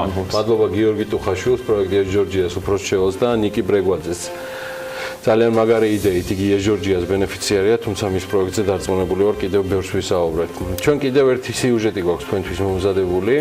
ელენე ჩომახიძემ თავის დროზე თავისუფალ ეკონომიკურ ზონებთან დაკავშირებით საინტერესო ინტერვიუ გამართა თავის რუბრიკაში, თუმცა არ მოეშვა თემას და წიაღსვლებით დაინტერესდა რეალურად როგორ მუშაობს ან რატო ვერ მუშაობს ისე ეფექტურად თავისუფალი ეკონომიკური ზონები, როგორც ეს იმთავითვე იყო ნაგულისხმები და ჩადებული მასში სხვადასხვა ნორმატიული აქტები თუ კანონპროექტები. მოდი ვნახოთ ელენეს მიერ მომზადებული სიუჟეტი. თავისუფალ ინდუსტრიულ ზონების კომპანიებს ბოლო პერიოდში შემიძლია ვთქვა, ეს არ არის რაღაც გრძელვადიან პერიოდში გაწეული. ბოლო პერიოდში არის ეს ტრენდი, რომ ზუსტად თავიანთი საერთაშორისო ფინანსური ოპერაციების კუთხით ექმნებათ გარკვეული წინააღმდეგობები. არის თუ არა კომერციული ბანკებისთვის თავისუფალი ინდუსტრიული ზონის კომპანიების საქმიანობა მაღალი რისკის შემცველი და რამდენად გამართლებულია მათი მხრიდან თიზის კომპანიებისთვის გარკვეული ბარიერების წარმოქმნა. საერთაშორისო სავაჭრო პალატის საგადასახადო კომიტეტის თავმჯდომარე აცხადებს, რომ თავისუფალი ინდუსტრიული ზონების კომპანიებთან მიმართებით მოქმედი ბანკების სკეპტიკურმა დამოკიდებულებამ ბოლო პერიოდში ტენდენციის სახე მიიღო. გაფრინდაშვილის შეფასებით, კომპანიების მიმართ ბანკები ისეთ მოთხოვნებს აყენებენ, რის შესრულებაც პრაქტიკულად შეუძლებელია და ეს ყველა იმ ძირითადი და დომინანტი ბანკის მიერ ხდება, რომელიც საქართველოს ბაზარზეა წარმოდგენილი. გარკვეული წინააღმდეგობების არსებობას ადასტურებს ქუთაისის თიზის აღმასრულებელი დირექტორი. სოსო ნიბლაძის განმარტებით, ისეთ კომპანიებზე, რომლებსაც საქართველოში არანაირი ბაზა არ გააჩნიათ, ბანკების მხრიდან განსაკუთრებული ყურადღებაა გამახვილებული და საბანკო ოპერაციების დროს მათგან დამატებით დოკუმენტაციას ითხოვენ. რაც ნიბლაძის აზრით, ერთი მხრივ გამართლებულია, თუმცა თიზის კომპანიების საქმიანობაში რისკ ფაქტორების არსებობას გამორიცხავს და ცალსახად არ ეთანხმება ამ მიზეზით მათ დისკრიმინაციულ პოზიციაში ჩაყენებას ბანკების მხრიდან. წინააღმდეგები ვართ იმისი, რომ თიზი იყოს შეფასებაში რაღაცა უფრო რისკის მაყრებელი, ვიდრე საქართველოში რეგისტრირებული ჩვეულებრივი კომპანია. ბანკებს შესაძლებელია ჰქონდეს ესეთი წარმოდგენა, რომ თიზის კომპანია, თიზის კომპანია უფრო მეტ რისკს შეიცავს, ვიდრე საქართველოში რეგისტრირებული კომპანია. რეალურად თიზის კომპანია, საქართველოში რეგისტრირებული კომპანია განსხვავება უბრალოდ ერთია, რომ ოდნავ შედარებით ოდნავ გაუმჯობესებული საგადასახადო რეჟიმი აქვს თიზის კომპანიას. მაგრამ ეს რა თქმა უნდა არ აძლევს ბანკს იმის უფლებას, რომ ჩათვალოს, რომ თიზი ზოგადად არის რისკი. სოსო ნიბლაძის თქმით, საქართველოში მოქმედი თიზები ძალიან დიდ ენერგიასა და ფინანსურ რესურსს ხარჯავენ იმისთვის, რომ უცხოური კომპანიები მოიზიდონ და საქართველო ეტაპობრივად სავაჭრო და ლოგისტიკურ ჰაბად გადაიქცეს მსგავსად დუბაისა. ამისათვის კი ქუთაისის თიზის აღმასრულებელი დირექტორის თქმით, არსებული კანონმდებლობის შეცვლა და დახვეწაა აუცილებელი. კანონმდებლობა არის მოძველებული და არის სამუშაო აუცილებლად. პრობლემა არის უკვე 20%-იანი გადასახადი, რომელიც იბირებს ასე იგი წარმოებას დეველოპერს, ასე თქვა, შინაის შენებლობის ხარჯებს. იმიტომ რომ 4% ედება ყველა იმ პროდუქციას, რომელიც შექმნილი საქართველოსთან თიზში. ეს არ არის მნიშვნელობა, ეს არის ნედლეული ძირითადი საშუალება, საექსპორტო საშუალება თუ ასე შემდეგ. თიზების განვითარებისთვის ჩვენ თუ თulit რომ ქვეყანას სჭირდება თიზები, შესაბამისი კანონმდებლობაც უნდა იყოს.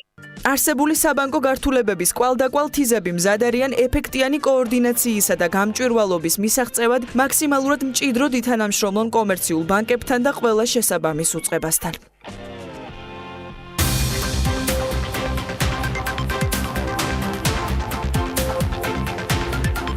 ქუთაისის აეროპორტში ახალი სამგზავრო ტერმინალის მშენებლობა აქტიურ ფაზაშია.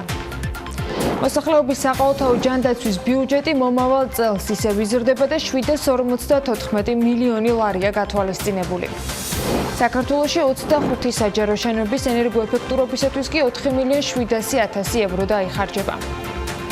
მის ბიზნეს სიახლეებით ბრუნდებით საქმიანი დილის ეთერში. ქუთაისის აეროპორტში ახალი სამგზავრო ტერმინალის მშენებლობა გრძელდება და აეროპორტების გაერთიანების ინფორმაციით უკვე დასრულებულია პროექტით გათვალისწინებული რკინა-ბეტონის კონსტრუქციის მოწყობის სამუშაოები. აეროპორტების გაერთიანების ინფრასტრუქტურის განვითარების მენეჯერის გიორგი მიხანაშვილის ინფორმაციით, აეროპორტის ცენტრალურ ნაწილში იქნება 4, ხოლო ჩამოფრენის დარბაზის ნაწილში 2 სართული. მშენებლობა გეგმის მიხედვით მიმდინარეობს და დასრულება 2019 წელს არის დაგეგმილი. მოსახლეობის საყოველთაო ჯანდაცვის ბიუჯეტი მომავალ წელს ისევ იზრდება 2019 წლის სახელმწიფო ბიუჯეტის შესახებ კანონპროექტის მიხედვით.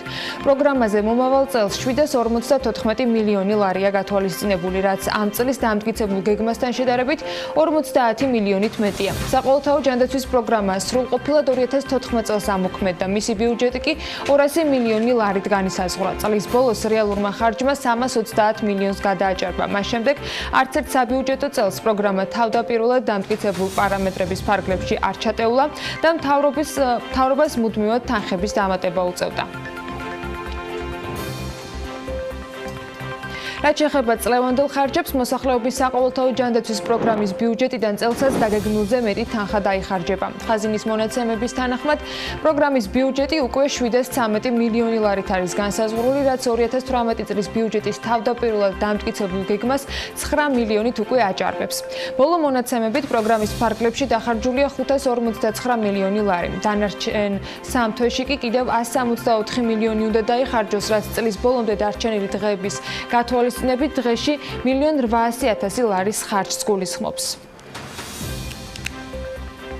აჭარა სახელმწიფო ბიუჯეტიდან გათანაბრებით ტრანსფერს ვეღარ მიიღებს. საქართველოს საბიუჯეტო კოდექსში შეტანილი ცვლილებების მიხედვით რეგიონის მუნიციპალიტეტები ცენტრალური ბიუჯეტიდან გათანაბრებით ტრანსფერის გარეშე დარჩნენ, სანაცვლოდ კი მათ DGG-ს ნაწილი 19% დარჩებათ.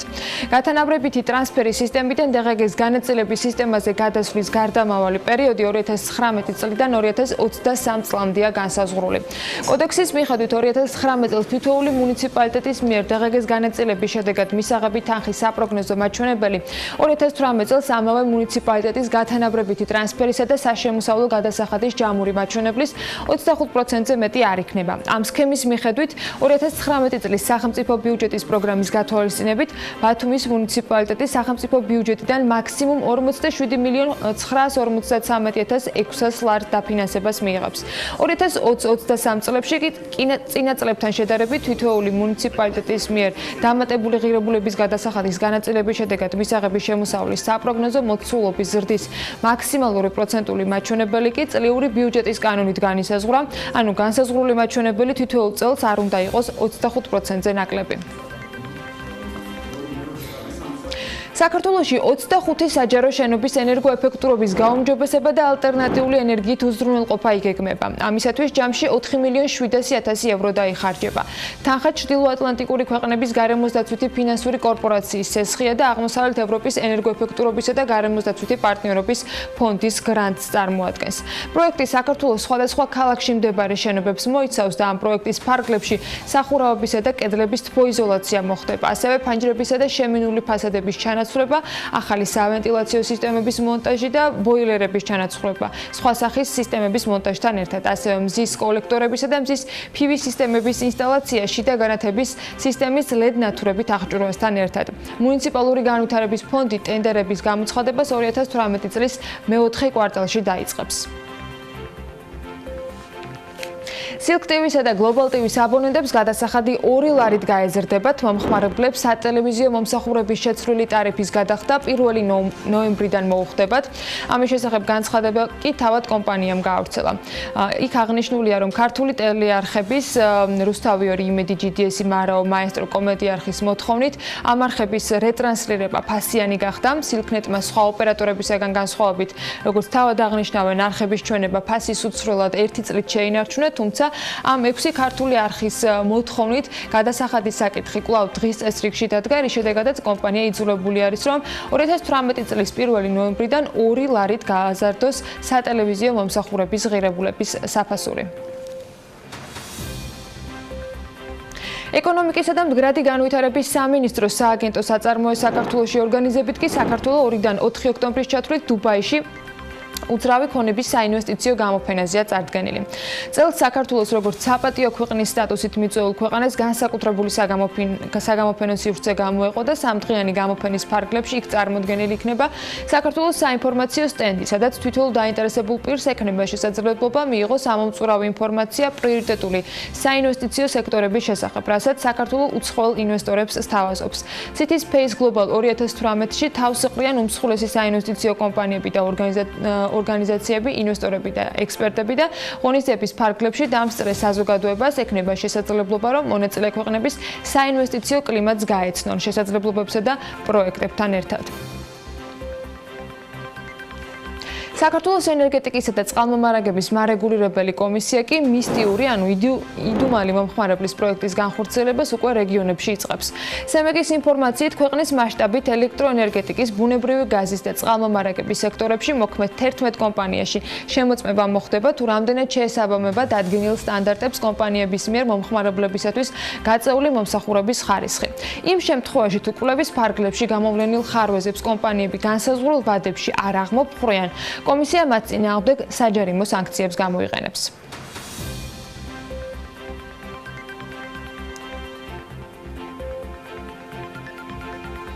საინტერესო სიახლეებია დედაქალაქში რესტორან საბატონში მისული სტუმრები მომსახურების საფასურის გადახდას კი ქართული კრიპტოვალუტით IC coin-ით შეძლებენ. შესაბამისი შეთანხმება უკვე მიღწეულია და პირველი შესყიდვაც განხორციელებული. ქართული კრიპტოვალუტით დაინტერესება კიდევ რამდენიმე ორგანიზაციამ გამოთქვა, სად და როგორ უნდა გამოვიყენოთ ელექტრონული საფულე, დეტალებს მარიამ ადამია მოგუყვება. კრიპტოვალუტების ყოველდღიურ ცხოვრებაში დანერგვის წესს უკვე ქართული ტრადიციული ბიზნესებიც უჭერენ მხარს, სწორედ ამიტომ ამიერიდან რესტორან საბატონში მომხმარებლები ანგარიშწორებას ქართული კრიპტოვალუტით IC coin-ით შეძლებენ. დღევანდელი მდგომარეობით ვერცერთი საკანონმდებლო აქტი ვერ არეგულირებს ბლოკჩეინ ტექნოლოგიებს. შესაბამისად, კრიპტოვალუტის ბაზარს ხელს არაფერი უშლის, რომ რომელიმე ადამიანმა ან კომპანიამ გამოთქვას მზადყოფნა სწორედ ამ ფორმით მოემსახუროს დანარჩენ საზოგადოებას. ამიტომაც შეთანხმება ლუნა გრუპსა და რესტორან საბატონის ადმინისტრაციას შორის უკვე მიღწეულია და ამიერიდან კვების ობიექტი ქართული კრიპტოვალუტის IC coin-ის დაახლოებით 3000-ზე მეტ მფლობელსაც ისევე მოემსახურება, როგორც ეროვნულ ვალუტაში გადამხდელებს. პირველობა ყველა საქმეში წარმატების მომტანია, ამიტომ გადავწყვიტეთ და გაგვიმართლა, რომ პირველები ვართ ამ საქმეში და დღეს ჩვენი ორგანიზაცია რესტორანი საბატონი IC coin-თან ლუნა ჯგუფის წარმომადგენლობასთან აფორმებს ურთიერთთანამშრომლობის მემორანდუმს და დღეს სიმბოლურად პირველ შესყიდვასაც განახორციელებს ჩვენს ორგანიზაციაში, ამ შემთხვევაში რესტორანში და ამით გაიხსნება ბაზარი IC coin-ის მიმართულებით. გადახდის პროცედურები ძალიან მარტივია. ტრანზაქცია ხორციელდება ელექტრონულად მომსახურების მიმღებსა და გამცემს შორის. ყოველგვარი მესამე რგოლის, ანუ ბანკებისა თუ სხვა ორგანიზაციების ჩარევის გარეშე. გადახდის მოქნილი მექანიზმის გამოსაყენებლად კი მხოლოდ ტელეფონია საჭირო Android-ის სისტემით და მასში ჩაშენებული ეგრეთ წოდებული საფულე. როგორც ქართულ რეალობაში არის ხომ ცნობილი, ყველა ელოდება პირველ პრეცედენტს თუ როგორ მოხდება ეს ყველაფერი და ეს პირველი პრეცედენტი უკვე მოხდა, დღეიდან უკვე ორ ობიექტზე, ეს არის რესტორანი საბატონი და მამუკა და ტუსკაცი და პარტნიორები, იურიდიული მომსახურების კომპანია, სადაც შესაძლებელი იქნება IC coin-ით გადახდა. რაც შეეხება IC coin-ს, ის სულ რაღაც 12 დღე არაც ბირჟაზეა დალისტული და უკვე მე-13 დღეს ქართულ რეალობაში გადახდის დანერგვა დაიწყო. ეს იმ ფონზე, როდესაც ბიტკოინი 10 წელია არსებობს და გადახდის საშუალებას არ წარმოადგენს. საბოლოოდ ეს ყველაფერი ცხადია ქართული კრიპტოვალუტის ლიკვიდურობას შეუწყობს ხელს. ქუთაისში აეროპორტის მშენებლობა აქტიურ ფაზაშია, როგორც ბიზნეს სიახლეებში მოგიყევით, თუმცა ვიზიტორთა მნიშვნელოვან მატემაზე აეროპორტის ჯერ კიდევ დასრულებამდეც ლაპარაკობენ. ქალაქის ტურისტულ საინფორმაციო ცენტრში ამ მხრივ გასულ აგვისტოს მიიჩნევენ რეკორდულად ბოლო წლების განმავლობაში. ყველაზე წარმატებული თვე იყო ტურისტების მატების პარალელურად კი სერვისების ხარისხის გაუმჯობესებისა და ახალი ატრაქციების შეთავაზების საჭიროებაზე ტუროპერატორები მიუთითებენ. თავად ვიზიტორები ამბობენ, რომ ქუთაისში ძირითადად ერთი ან ორი ღამით რჩებიან, შემდეგ კი უკვე სხვა ადგილებში აგრძელებენ მოგზაურობას. რა პრობლემები აწუხებთ ქუთაისში და ზოგადად იმერეთში ჩასულ ტურისტებს და გაიზარდა თუ არა ინტერესი ტურისტების მხრიდან ბოლო პერიოდში, რომელიმე კონკრეტული მიმართულებით. ამ და სხვა დეტალებზე მარიამ ადამია ისაუბრებს სტუმართან ერთად. მარიამ, დილა მშვიდობის. დილა მშვიდობის, ანა. ქუთაისის ტურიზმის ცენტრის მონაცემებით მიმდინარე წლის 8 თვეში გასული წლის ანალოგიურ პერიოდთან შედარებით 80%-ით ამომატებული ქალაქში იმ ვიზიტორთა რაოდენობა, რომლებმაც ცენტრს მიმართეს, თუმცა მიუხედავად იმისა, რომ ქალაქში ყოველწლიურად იზრდება უცხოელი ვიზიტორების რაოდენობა, გარკვეულ სერვისებზე მომსახურების ხარისხი მაინც არ უმჯობესდება. ასევე ერთ-ერთი პრობლემა, რომელსაც ყველაზე ხშირად აფიქსირებენ ვიზიტორები, ეხება ქალაქიდან დასათვალიერებელ ადგილებამდე გადაადგილებას. ტურისტებს უჭირთ ერთ-ორ დღეში იმ ადგილების მონახულება, რომლებსაც აუცილებლად უნდა ეწვიონ. სწორედ პრობლემებზე და გამოწვევებზე სასაუბრად დავპატიჟეთ ტურიზმის საინფორმაციო ცენტრის დირექტორი ტატო ლილუაშვილი გადაცემაში, რომელიც ახლა Skype-ით გვერდება ქუთაისიდან. ბატონო ტატო, დილა მშვიდობისა. მადლობა თქვენი დროისთვის და მადლობა რომ გვერდებით პირდაპირ ეთერში. როგორც ვიცი თქვენ გუშინ გქონდათ პრესკონფერენცია სწორედ ამ თემაზე გამართული, ანუ გულისხმობ პრობლემებზე, რომლებიც ტურისტებს აწუხებს იმერეთში და ქუთაისში მოგზაურობისას. კარგია რომ საუბრობთ, ხედავთ პრობლემებს და გვინდა რომ ჩვენც გაგვაცნოთ ჩვენს მაყურებელსაც, რა პრობლემები ექმნებათ ტურისტებს და რამდენად კმაყოფილები არიან ისინი მოგზაურობით. მოგესალმებით კიდევ ერთხელ, მივესალმები თქვენს ტელემაყურებელს. ვიტყვით, რომ წლევანდელი ტურისტული სეზონი უკვე დასასრულისკენ მიდის და აქტივობა იკლებს. წლევანდელი წელი რო შევაჯამოთ ძალიან წარმატებული წელად შეიძლება ჩაითვალოს, თუმცა იყო რა თქმა უნდა პრობლემები და არის ქალაქი და ტურიზმის სამსახური გამოწვევების წინაშე. პირველი რაც თქვენ აღნიშნეთ, ეს არის ტრანსპორტის პრობლემა, რომელიც აეროპორტიდან ჩვენს ქალაქამდე არ არის საქალაქოთაშორისო და უწევს ტურისტული კერძო ტაქსებით და კერძო ავტომობილებით მომსახურება. ბატონო ტატო, რა კეთდება იმისათვის, რომ უფრო მეტი ტურისტი მოვიზიდოთ იმერეთის რეგიონში, ანუ რაიმე სიახლეები თუ იგეგმება წელს ახალი ტურისტული სეზონისთვის, ან იგივე ზამთრისთვის, ან უკვე ზაფხულისთვის? სამზადისი ტურისტული სეზონისთვის უბრალოდ მიმდინარეობს ადრე გაზაფხულზე და უკვე გვიანი შემოდგომიდან როცა იწყება საერთაშორისო გამოფენები და არ არის აქტიური ტურისტული სეზონი. ჩვენ წლის განმავლობაში მონაწილეობას ვიღებთ 10 საერთაშორისო გამოფენაში, სადაც ყველა ტურისტული ქალაქი, რაც უნდა იყოს ტურისტული ქალაქის სტატუსის მქონე, იღებს ამ საერთაშორისო გამოფენაში მონაწილეობა და ჩვენს ქალაქს და ტურისტულ პოტენციალს წარმოადგენთ და უკეთებთ ქალაქის პრეზენტაციას. სხვა ქალაქებში ეს არის დაახლოებით 10 წლევანდელ წელს, მოაწევს ნახოთ რამდენი შეუძლებთ, ეს არის ფინანსებზე დამოკიდებული და ვაცნობთ, ისი ნახვა შეუძლიათ ჩვენ ქალაქში, როგორ უნდა ჩამოვიდნენ, რომ ჩვენი გარემო არის უსაფრთხო, არის ხომალდმოყვარეები. ეს პირდაპირ ზრდის ტურისტების ინტერესს და მეორე რაც შეიძლება რომ ტურისტების რაოდენობა გაზარდოს, არის საერთაშორისო მედიის საშუალებები და ტუროპერატორები, რომლებსაც ვხვდები ჩვენ ქვეყნის გარეთ, ჩამოყვავს ქუთაისში და თვითონ ვათვალელებიან, თვითონ იცნობიან ადგილზე იმ სანახაობებს, რის ნახვაც შეუძლიათ ტურისტებს, რომლებიც დაბრუნდებიან ჩვენგან თავიანთ ქვეყანაში, წერენ თავიანთ მედია საშუალებებში. ტურიზმის განვითარების გეგმა თუ გაქვთ შემუშავებული, რა გამოწვევების წინაშე დღეს იმერეთი იმისათვის, რომ უფრო მეტი ტურისტი მოვიზიდოთ?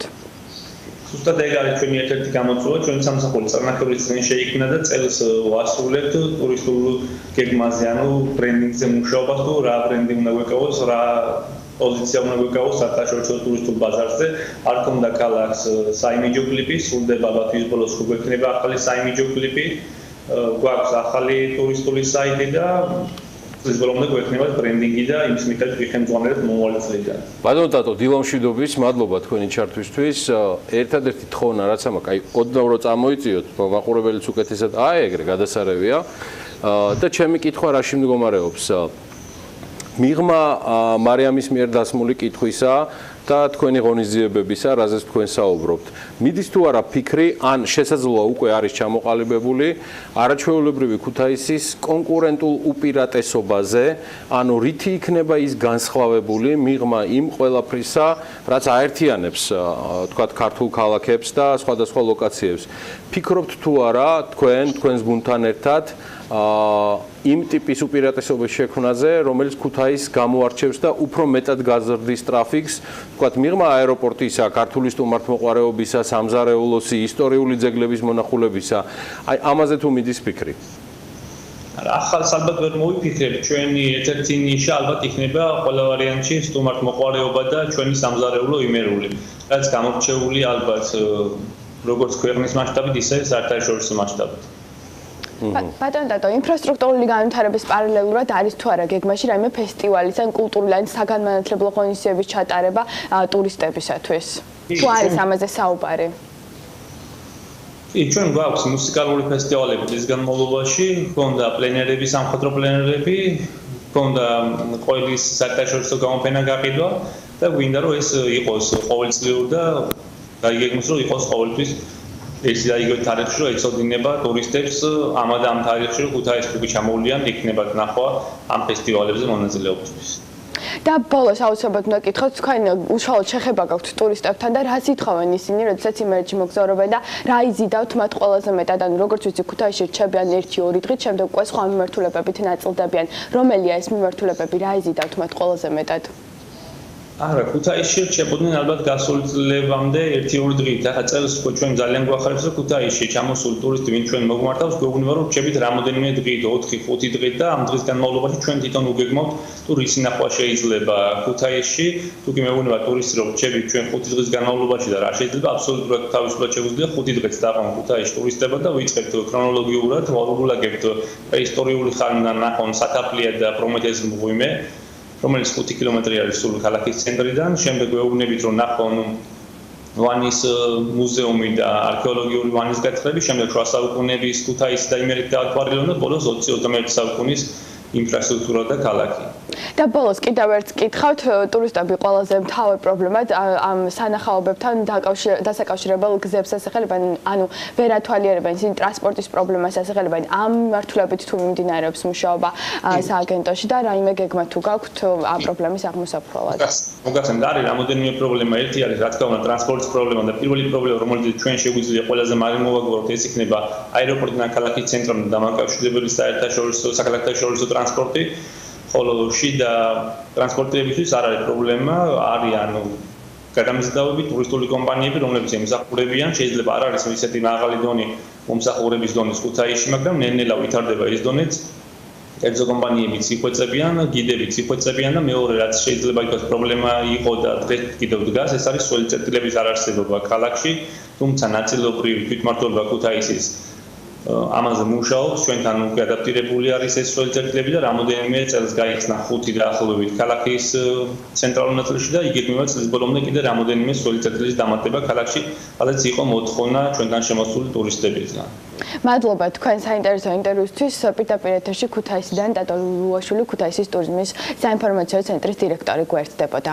მე მაინც მგონია და მარიამ ალბათ უნდა მივაქციოთ ამ ამბავსაც ყურადღება, რომ ქუთაის და სწორედ ესეთი ცენტრების გულისხმობ ტურიზმის საინფორმაციო ცენტრების დანიშნულება უნდა იყოს განსხვავებულობის, ანუ რაღაცა ეგრეთ წოდებული კონკურენტული უპირატესობაზე ფიქრი, მუდმივი კვლევა ქუთაისელებთან ერთად განსაკუთრებით საუბარი ადამიანებზე, რომლებსაც არაჩვეულებრივი იუმორის მიღმა, სასწაული კრეატივი აქვს საიმისოთ, რომ უკეთ შესთავაზონ საკუთარი ქალაქი და იმედი მაქვს დატო ლილუაშვილს გულისხმობ ქუთაისის ტურიზმის საინფორმაციო ცენტრის დირექტორს და მისი კოლეგები ამ თემით დაკავდებიან, მგონია რომ რაღაცას ძალიან მაგარს მოიფიქრებენ. კარგ ტურიზმს ხელს უწყობს კარგი ამინდი. ჩვენ ახლა შედარებით გრძელვადიან ამინდის პროგნოზს შემოგთავაზებთ შემდეგი დღეების განმავლობაში, თითქმის კვირის ბოლომდე. შემდგომ არის უკვე რეკლამა და უკვე უნდა დაელოდოთ ფუკა პეტრიაშვილის სოფლიო როგორც ასეთი ძალიან საინტერესო ანალიტიკა და მიმოხილვა არის მომზადებული BMG-ის პოლიტიკური და საერთაშორისო მიმოხილველის მიერ და მოკლედ წინ საინტერესო ამბები გელით დაგვეოდეთ. ამინდის პროგნოზის სპონსორია SEU დეველოპმენტი.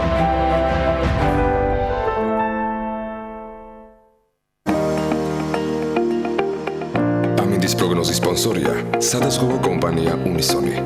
თავისუფალი დაზღვევა თქვენი სიმშვიდისათვის.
ამინდის პროგნოზის სპონსორია სრულად დეველოპმენტი.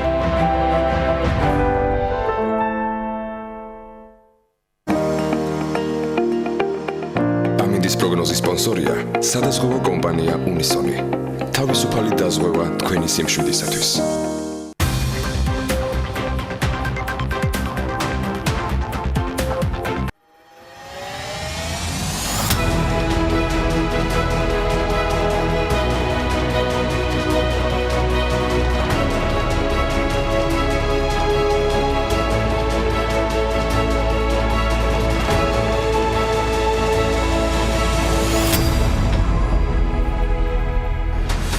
მაკედონიაში ქვეყნის სახელწოდების ცვლილების შესახებ გამართული რეფერენდუმი არ შედგა. სახელმწიფო საარჩევნო კომისიის მიერ გამოქვეყნებული ოფიციალური მონაცემებით ბიულეტენების 100%-ის დათვლის შედეგად ამომრჩეველთა აქტივობა მხოლოდ 36.1% შეადგინა, რაც ჩაშლის მთავარი მიზეზი გამოდგა, რადგან იმისთვის, რომ რეფერენდუმი შედგეს, საჭიროა მასში ამომრჩეველთა 50%-ზე მეტმა მიიღოს მონაწილეობა. მიუხედავად იმისა, რომ რეფერენდუმში მონაწილე ამომრჩეველთა 91.46%-მა მხარი საბერძნეთთან შეთანხმებას დაუჭირა, რომლის მიხედვითაც ყოფილი იუგოსლავიის რესპუბლიკა მაკედონიის სახელწოდების ჩრდილოეთ მაკედონიის რესპუბლიკა იქნებოდა, მაინც არ გამოვიდა ეს ამბავი.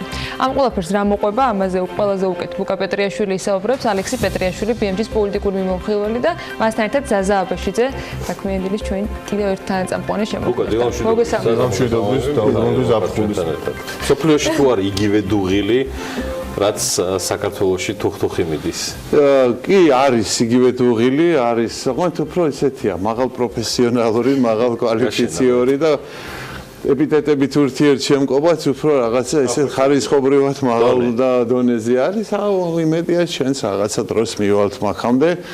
მე ანას ესე ვთქვათ შესავალ ნაწილს პოზიტიურ მასში ტალღაში გადავიყვან მიუხედავად იმისა რომ მხოლოდ 36% მივიდა ამორჩევლის 550,000 კაცმა 2,100,000 ამორჩევლიდან ხარი დაუჭირა ამ გადაწყვეტილებას რომ შეეცვალოს სახელწოდება. კიდევ ერთი კარგი სიახლე არის ის რომ ძირითადში რა თქმა უნდა მაკედონიის მოსახლეობა მხარს უჭერს ევროკავშირში და ნატოში გაწევრიანებას. აქ არის პრინციპული მომენტი არის ქუჩაში გამოსულთა მოსაზრებით მათ არ აქვს სურვილი რომ რაღაც თავჩაღუნულებმა უკანა კარიდან შეაღწიონ ამ ევროპულ და ევროატლანტიკურ სივრცეში და უნდათ რომ ღირსეულად იყვნენ მაკედონიელები, არიან მაკედონიელები და მოპდებიან მაკედონიელებად ასე და ამგვარად შევიდნენ.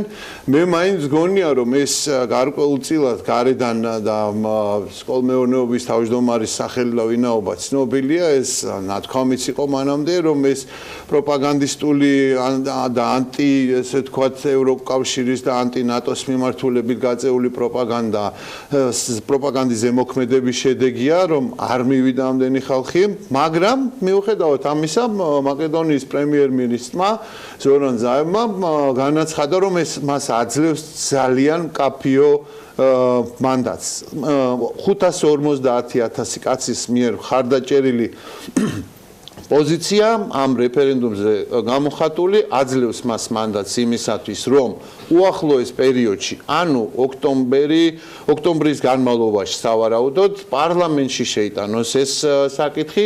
პარლამენტში არ აქვს საქმე მარტივად, ოპოზიციაში არის გარკვეული გაყოფა განაწევრება რა თქმა უნდა, მაგრამ მეტწილად ოპოზიციონერები წინააღმდეგი არიან ხმის შეცვლის. მას აქვს ამჟამინდელ პრემიერ-მინისტრს 120-დან 69 ხმა პარლამენტში იმისათვის რომ ეს პარლამენტში გავიდეს, მას სჭირდება 2/3, ანუ სულ 11 ხმა აკლია. გარკვეული მინიშნებები არის, რომ შეიძლება ეს 11 ხმის მოპოვება შესაძლებელი გახდეს, მაგრამ თუ ესეც ვერ მოხერხდა, მაშინ მაკედონიის პრემიერ-მინისტრი აცხადებს, რომ ის გამოაცხადებს ვადამდელ არჩევნებს და ჩაატარებს მას ნოემბრის ბოლომდე. რადიკალურ გზას მიმართავს, ასე ვთქვათ, ბოლო ნაბიჯი ეს არის, როგორც ჩანს. კი, ნამდვილად.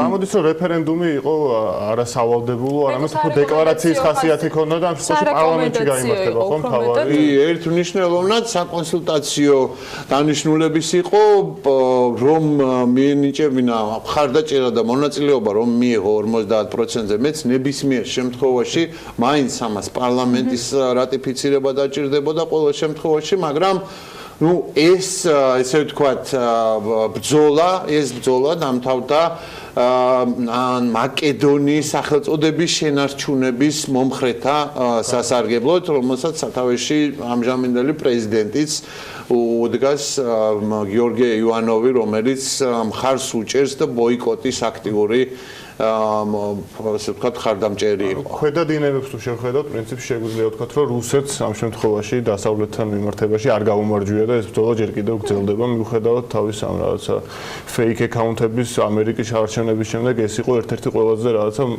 მრავლის მომცველი რუსული პროპაგანდის გამავრცელებელი არჩევნები. ეს თუ კითხულობდი რაღაც სტატიებს, ეწერა რომ გინდათ რომ თქვენი ქვეყნის ბედი ალბანელებმა გადაწყვიტონ და რაღაც გავსი პროვოკაციული ტიპის კითხვები, რაც საქართველოს საბოლოოდ ხშირად შეხვედრია. მოკლედ ძალიან აქტიურად იმუშავა მოსკოვმა, მაგრამ როგორც ჩანს, ჯერ დამთავრებული არ არის. იმუშავა ნამდვილად ამერიკის შეერთებული შტატების თავდაცვის ბრძნის განცხადებას თუ გავიხსენებთ, მან პირდაპირ ერთმნიშვნელოვნად დაადანაშაულა რუსეთი ისტორიულად ყველასთვის ჩვენი მაყურებლებისთვისაც ცნობილია რუსეთის ინტერესი ბალკანეთში ისტორიულ წარსულში და ეს რელიგიის საკითხის, მართლმადიდებლობის საკითხით, სლავური მოსახლეობის საკითხით, რა თქმა უნდა, რუსეთისთვის აქტუალური იყო გავლენების შენარჩუნების, გაძლიერების თვალსაზრისით. კიდევ ერთხელ მინდა გავიმეორო, რომ მიუხედავად იმისა, რომ მაკედონია არც საფრთხის შემქმნელია თავის ნატოში და ევროკავშირში გაწევრიანებით, რაიმე სამხედრო თვალსაზრისით,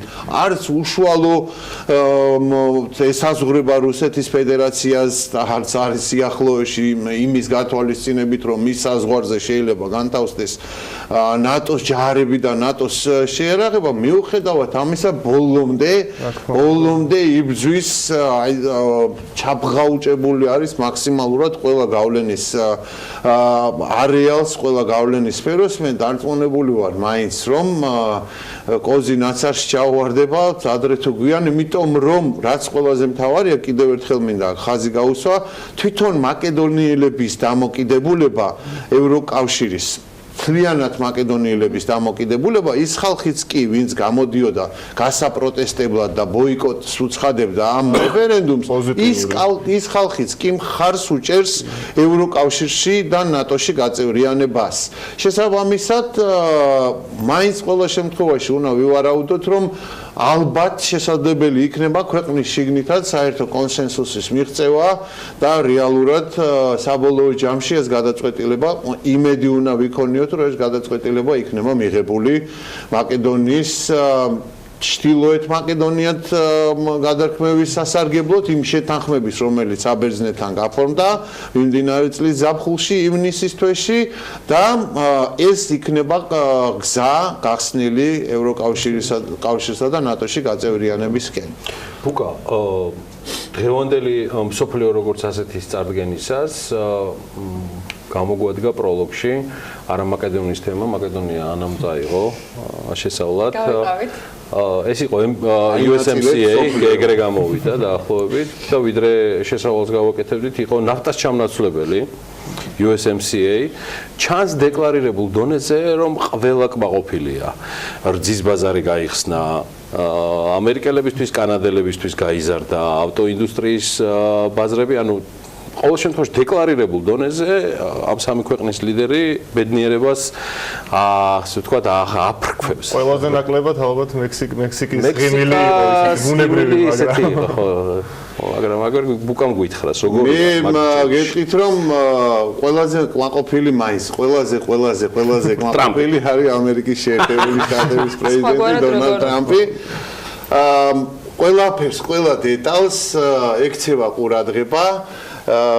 რა თქმა უნდა, ძალიან საინტერესო განხილვა იყო, რა ვარიანტები იყო სახელწოდებასთან დაკავშირებით.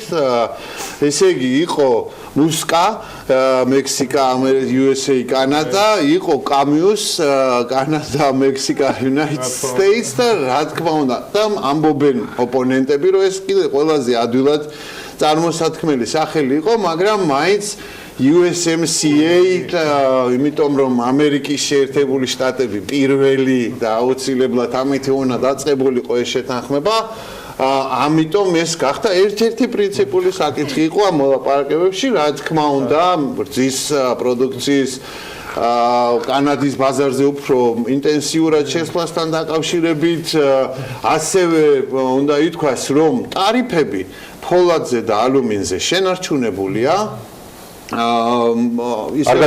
არ გადახედილა და არც გადაიხედება სამომავლოდ და ეს გიორგის წარდგენასთან ერთად რუსთავის ფოლადთან დაკავშირებით ეს ჩვენთვის მართლაც აქტუალური საკითხია და ვფიქრობ რომ უნდა იყოს ყოველთვის განხილვების თემაში ისევე როგორც თავისუფალი ვაჭრობის ძალიან კარგია რომ თავისუფალი ვაჭრობის შეთანხმების საკითხი საქართველოს ხელისუფლების დღის წესრიგში ძალიან მაღლა დგას ამერიკის შეერთებულ შტატებთან იმიტომ რომ თვითონ დონალდ ტრამპი ძალიან დიდ მნიშვნელობას ანიჭებს გადახედვას ახალი შეთანხმებების მიღწევას ამ თემას სამხრივ შეთანხმებას რო დაუბრუნდეთ რა გველის წინ ესე იგი 1 დეკემბერს სრულმთავრდება ვადა მექსიკის პრეზიდენტს ამიტომ 1 დეკემბრამდე ამ სამა პრეზიდენტმა უნდა მოაწეროს ხელი სავარაუდოდ ეს არის გავარაუდები რომ ბუენოს-აირესში დიდი ოცეულის შეხვედრა არის დაგეგმილი ნოემბრის ბოლოს შესაძლებელი იქნება ამ შეთანხმების ხელმოწერა სავარაუდოდ მაგრამ მანამდე არის ერთი მნიშვნელოვანი თარიღი 6 ნოემბერი სადაც ამერიკის შეერთებული შტატების ამორჩეველმა უნდა გადაწყვიტოს ბედიღბალი ვინ დაეპატრონება კონგრესს შეინარჩუნებს თუ არა რესპუბლიკელები თუ გადავა ეს დემოკრატების მართლობაში და იქ სენატშიც 100-დან 35 ადგილი ასევე უნდა იყოს არჩევნების ნაწილი განახლებული რა თქმა უნდა ძალიან მნიშვნელოვანია ძალიან მაგრამ მუშაობს წინა საარჩევნოდ უნდა ითქვას ნამდვილად ტრამპი ეს არის მიმართული მის თავარ ამორჩევლებზე ეს არის ფერმერებზე ეს არის იმ ქარხნებში დასაქმებულ მუშებზე და ადამიანებზე წარმოიდგინეთ რომ მან დააწესა $17 საათში ტარიფი ვეიჯი რომელიც არის ახლა ბოლო თვეების განმავლობაში წელიწადნახევრის განმავლობაში ყველაზე მაღალი იქნება დაწესებული მაშინ როდესაც მექსიკაში ანალოგიური სამუშაოსთვის სამჯერ ნაკლებს იღებენ და კანადა და მექსიკა შეიამხანაგა ამ შეთანხმებაში. ყველაზე უცნაური ეგ ნაწილია მექსიკას 2023 წლამდე მიცავდა რომ $17-მდე გაზარდოს ეს ერთი სადი რამდენად რთული არ არის მარტივი ამოცანა და ამ ინდუსტრიასაც შეიძლება შეარყიოს თუ არა ასე შეცვალოს რეალობა იმ რომ მექსიკიდან წამოყალიბდა. რა თქმა უნდა და აქ ბევრი ალტერნატივაც განიხილება საერთოდ რეალურად ოპონენტები რა თქმა უნდა ფოკუსირებენ ძირითადად რომ სახელწოდებაზე იყო მთელი ცვლილება განსაკუთრებული ცვლილება მიუხედავად იმისა რომ ტრამპმა განაცხადა რომ ეს არ არის ახალი ნაფტა ეს არის არც ლეონაფტა ეს არის რეალურად USMCA ახალი სამხრივი შეთანხმება რომელსაც ჩვენ საუკეთესო პირობებით ვაწვდით ჩვენს მოქალაქეებს თუ ჩავყვებით დეტალებს რძის პროდუქციის კანადისთვის მიწოდებაში მშვენივრად ჰქონდა საქმე ამერიკის შეერთებულ შტატებს ისედაც წინ იყვნენ მაგრამ მაინც ამერიკის შეერთებულმა შტატებმა თავისი პოზიციონირება მოახდინა წინა საარჩევნო ძალიან მნიშვნელოვანი იყო ეს დონალდ ტრამპთან მიმართებაში ეხლა ცოტა ხნის წინ იყო ესეთი შეფასება რომ მისი სტილია ეს შევიდეს მაღაზიაში დარიოს ყველაფერი და მერე მაღაზიის გამყიდველი უნდა იყოს ბედნიერი როცა ის გაჩერდება და მადლობა უნდა გადაუხადოს რომ მეც აღარ გააგზელებს დარევას მისი სტილი ეს რომ ესე თქვათ ადუღოს ის გავიდა ერთი შეთანხმებიდან მეორე შეთანხმებიდან მესამე შეთანხმებიდან და ეხლა ის ამ ახალი შეთანხმების ინიციატორი სულის ჩამდგმელი და ეს არ არის YMCA ეს არის USMCA არ არის არავის არის პრინციპული ვინც იცის ამის მნიშვნელობები და ასეთივე, ესე ვთქვათ, კმაყოფილებით ვერ გამოირჩეოდნენ ნამდვილად, მაგრამ კანადის პრემიერ-მინისტრიც იღიმოდა, გამოვიდა გვიან ღამე, 1 საათი აკლდა სხვათა შორის ამ შეთანხმების შეწყვეტა შეჩერებას და თქვა, რომ დღეს კარგი დღე არის მაინც კანადისთვის, რომ ეს შეთანხმება გაფორნა, რაღაცებს ჩვენს მივახციეთ და ეს შეთანხმების შენარჩუნება მოხდა და ამ ურთიერთობების შენარჩუნება მოხდა. აი ზუსტად ამ თემაზე, რაზეც ახლა ბუკა საუბრობდა, ჯასტინ ტრუდოს საინტერესო კომენტარია კანადის საგარეო საქმეთა მინისტრთან ერთად. ჩვენ ახლა გაჩვენებთ ვიდეოს, რომელიც სპეციალურად USMCA-ის თემაზე მოვამზადეთ. სამწუხაროდ მექსიკის პირველი პირის ღიმილ შემხმარე კომენტარი არ აგვაქვს ჯერჯერობით, მაგრამ აი ჯასტინ ტრუდო ნამდვილად ბაასობს. ნახოთ. Hey everyone, I'm here with Chrystia Freeland, our foreign minister. Yesterday, we reached an agreement in principle with the United States and Mexico on a renewed North American free trade agreement that's going to be good for the middle class, good for Canadians, and good for us all going forward. That is absolutely right, Prime Minister. This is a good deal for Canada. This is a good deal for workers. This is a good deal for middle-class families. It means we can continue to trade in the largest trading zone in the world. That's important. Nous avons protégé nos industries culturelles. Nous avons assuré que les règles vont être suivies avec l'intégralité du chapitre 19. C'est des choses qui sont importantes pour créer de la croissance économique à travers le pays. C'est des bonnes nouvelles pour tous les Canadiens. ასე მიესალმა USMCA-ის ახალ ფორმატს კანადის საგარეო საქმეთა მინისტრი და პრემიერ-მინისტრი ჯასტინ ტრუდო. დეტალებს კიდევ ამ თემაზე ცხადია სულ რამდენიმე წუთში მას შემდეგ რაც დავასრულებთ და ჯერ არ დაგვისრულებია მსოფლიო როგორც ასეთი ბუკა პეტრიაშვილთან ერთად ნახავთ. თუმცა ბუკას გაშვება განსაკუთრებით სირიის თემის გარეშე წარმოუდგენელია, ვნებები იქაც დუღდა და იყო საკმაოდ სერიოზული გადაადგილებები.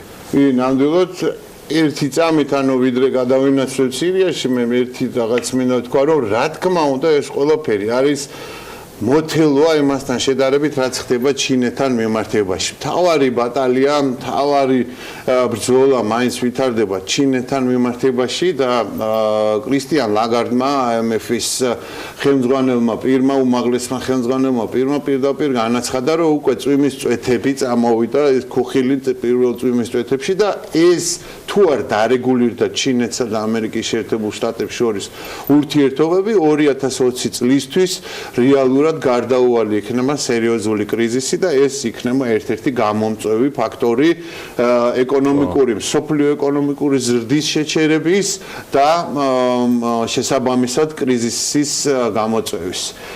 მაგრამ ამასთან ერთად მე უყურე დილას მიმოხილვას ნავთობის ფასებთან დაკავშირებით, ნავთობის ფასები პირდაპირ არის დაკავშირებული რეგიონს, რომელზეც ახლა ჩვენ შევაჩერებთ ჩვენს ყურადღებას, ახლო აღმოსავლეთში მაინც მთავარი ფოკუსი თავის ყველა ძირითადი მოთამაშით, რა თქმა უნდა, ირანის მონაწილეობით, საუდის არაბეთის მონაწილეობით, ერთ-ერთი ყველაზე მსხვილი ნავთობმომპოვებლების მონაწილეობით, შეჩერებული და რუსეთის მონაწილეობით, რა თქმა უნდა, არის ფოკუსირებული სირიაზე.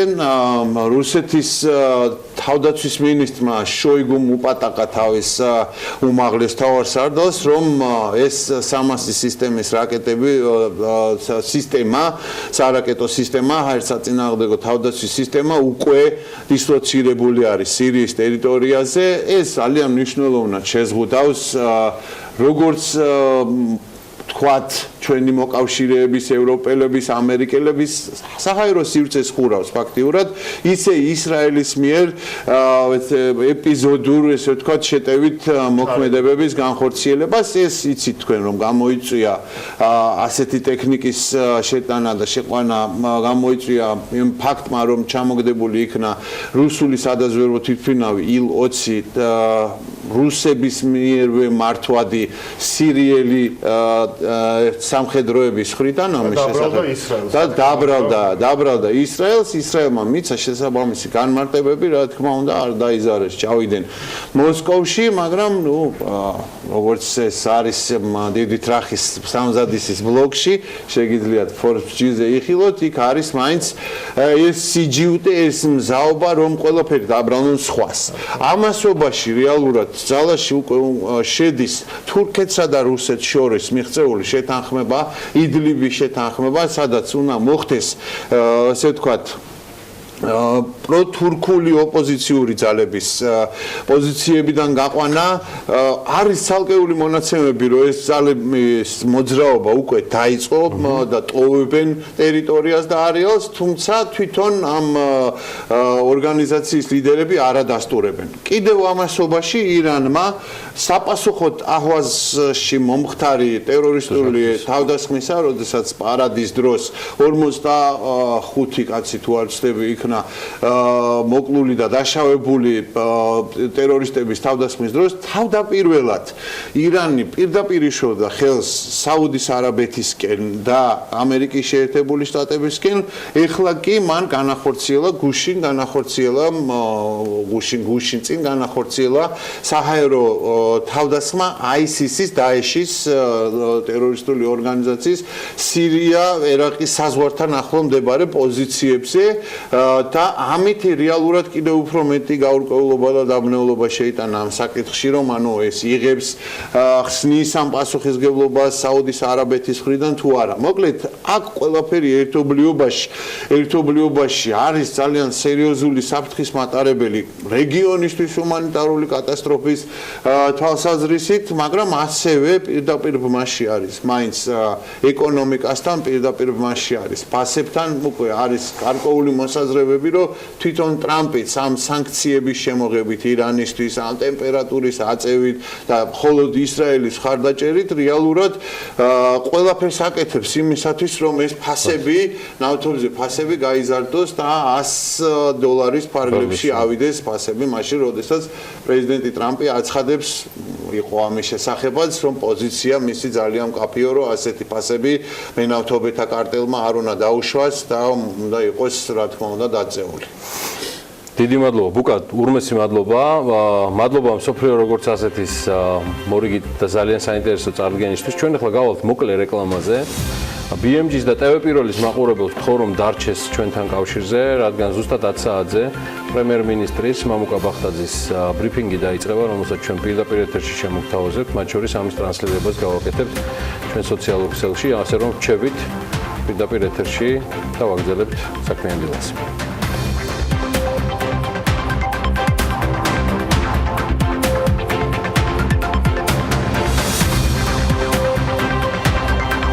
რეკლამის შემდეგ დავბრუნდით პირდაპირ ეთერში და როგორც გითხარით, ინგო როყვას 7 ნომერში ამ დროისათვის უკვე მთავრობის ხდომის დაწყების წინ მემზადებით პრემიერ-მინისტრის გამოსვლას მამუკა ბახტაძე გააკეთებს ტრადიციად ქცეულ განცხადებებს, ვიდრე მინისტრთა კაბინეტის წევრებთან გაიმართება შეხვედრა, როგორც ჩვენთვის არის ცნობილი, დღეისთვის მთავრობის ხდომაზე სულ 9 საკითხი არის განსახილველი, თუმცა წინასწარი ინფორმაციით მამუკა ბახტაძის გამოსვლის მთავარი გზავნილები მიეძღვნება ოქტომბერს და 2012 წლის არჩევნებს იმ 6 წლიან შეჯამებას, რომელთაც პრინციპში ქართული ოცნების ოფისში შედგა შეხვედრის შემდეგ განცხადება და ის კახაკალაძემ გააცნო საზოგადოებას. ამ დროისათვის მოლოდინშია მედია, რომლებიც იმყოფებიან სახელმწიფო კანცელარიაში, აი პრემიერ-მინისტრი და ის ახლა განცხადებას გააკეთებს, მას პირდაპირ ეთერში გთავაზობთ. დილა მშვიდობის, მეგობრებო, მოგესალმებით ყველას. 2012 წლის 1 ოქტომბერი გადამწყვეტი დღე გახდა ჩვენი ქვეყნის დემოკრატიული განვითარების გზაზე 6 წლის წინ ქართველმა ერმა გააკეთა არჩევანი თავისუფლების სასარგებლოდ და უარი უთხრა ადამიანის ღირსების შელახვაზე დაფუძნებულ რეჟიმს. ამ დღეს ქართულმა ოცნებამ ქართველ ერთან ერთად მოიპოვა უდიდესი გამარჯვება, მშვიდობიანი გზით შეიცვალა ხელისუფლება და დაიწყო სრულად ახალი ეტაპი საქართველოს სახელმწიფოებრივი და დემოკრატიული განვითარების გზაზე. საქართველო დღეს ბევრად უფრო ძლიერია, ვიდრე 6 წლის წინ. ჩვენ მივახციეთ წინსვლას ყველა სფეროში და ეს პროგრესი არის ხელშესახები, მაგრამ რჩება უამრავი სირთულე და გამოწვევა, რომელსაც დარწმუნებული ვარ, ჩვენ ქართულ ხალხთან ერთად აუცილებლად გადავლახავთ. ჩვენი მიზანია საქართველო გახდეს ერთიანი, ეკონომიკურად ძლიერი და განვითარებული ევროპული ქვეყანა და მივახციოთ ჩვენს საერთაშორისო მიზნებს, საქართველო გახდეს ევროპული ოჯახის სრულფასოვანი წევრი და ნატოს სრულფასოვანი წევრი. მინდა მოკლედ შევაჯამო ჩემი ოფიციალური ვიზიტი ამერიკის შეერთებულ შტატებში.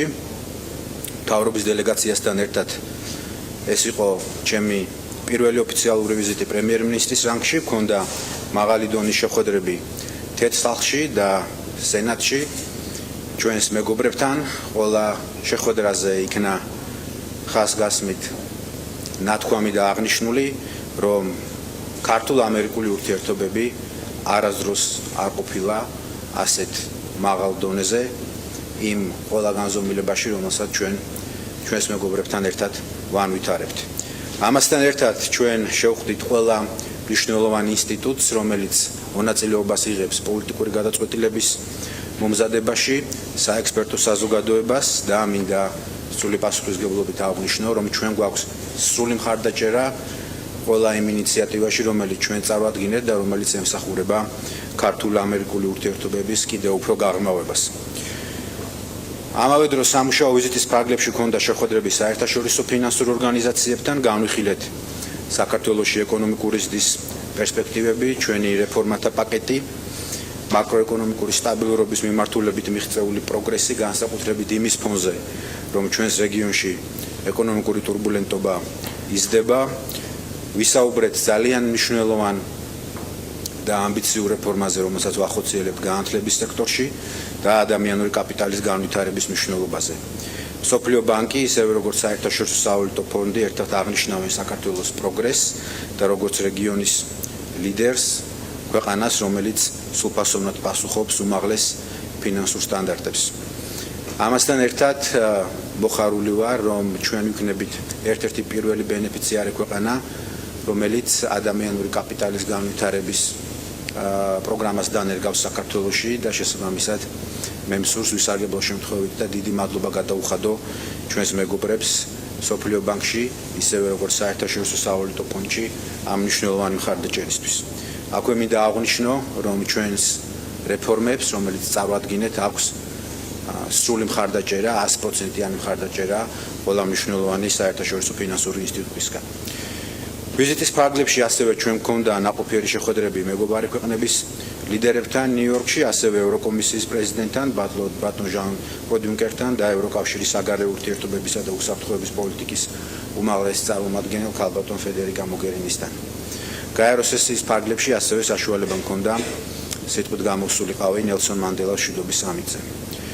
ყველაზე მნიშვნელოვანი ნაწილი ბუნებრივია ეს გახლდათ გენერალური ასამბლეის 73 სესია, ეს იყო ძალიან კარგი შესაძლებლობა იმისთვის, რომ მთელი მსოფლიოს წინაშე კიდევ ერთხელ გამოგვეტანა ჩვენი ქვეყნისთვის უნიშნულოვანესი გამოწვევა, ტერიტორიული მთლიანობა, ოკუპაცია, რომელსაც ახორციელებს რუსეთის ფედერაცია.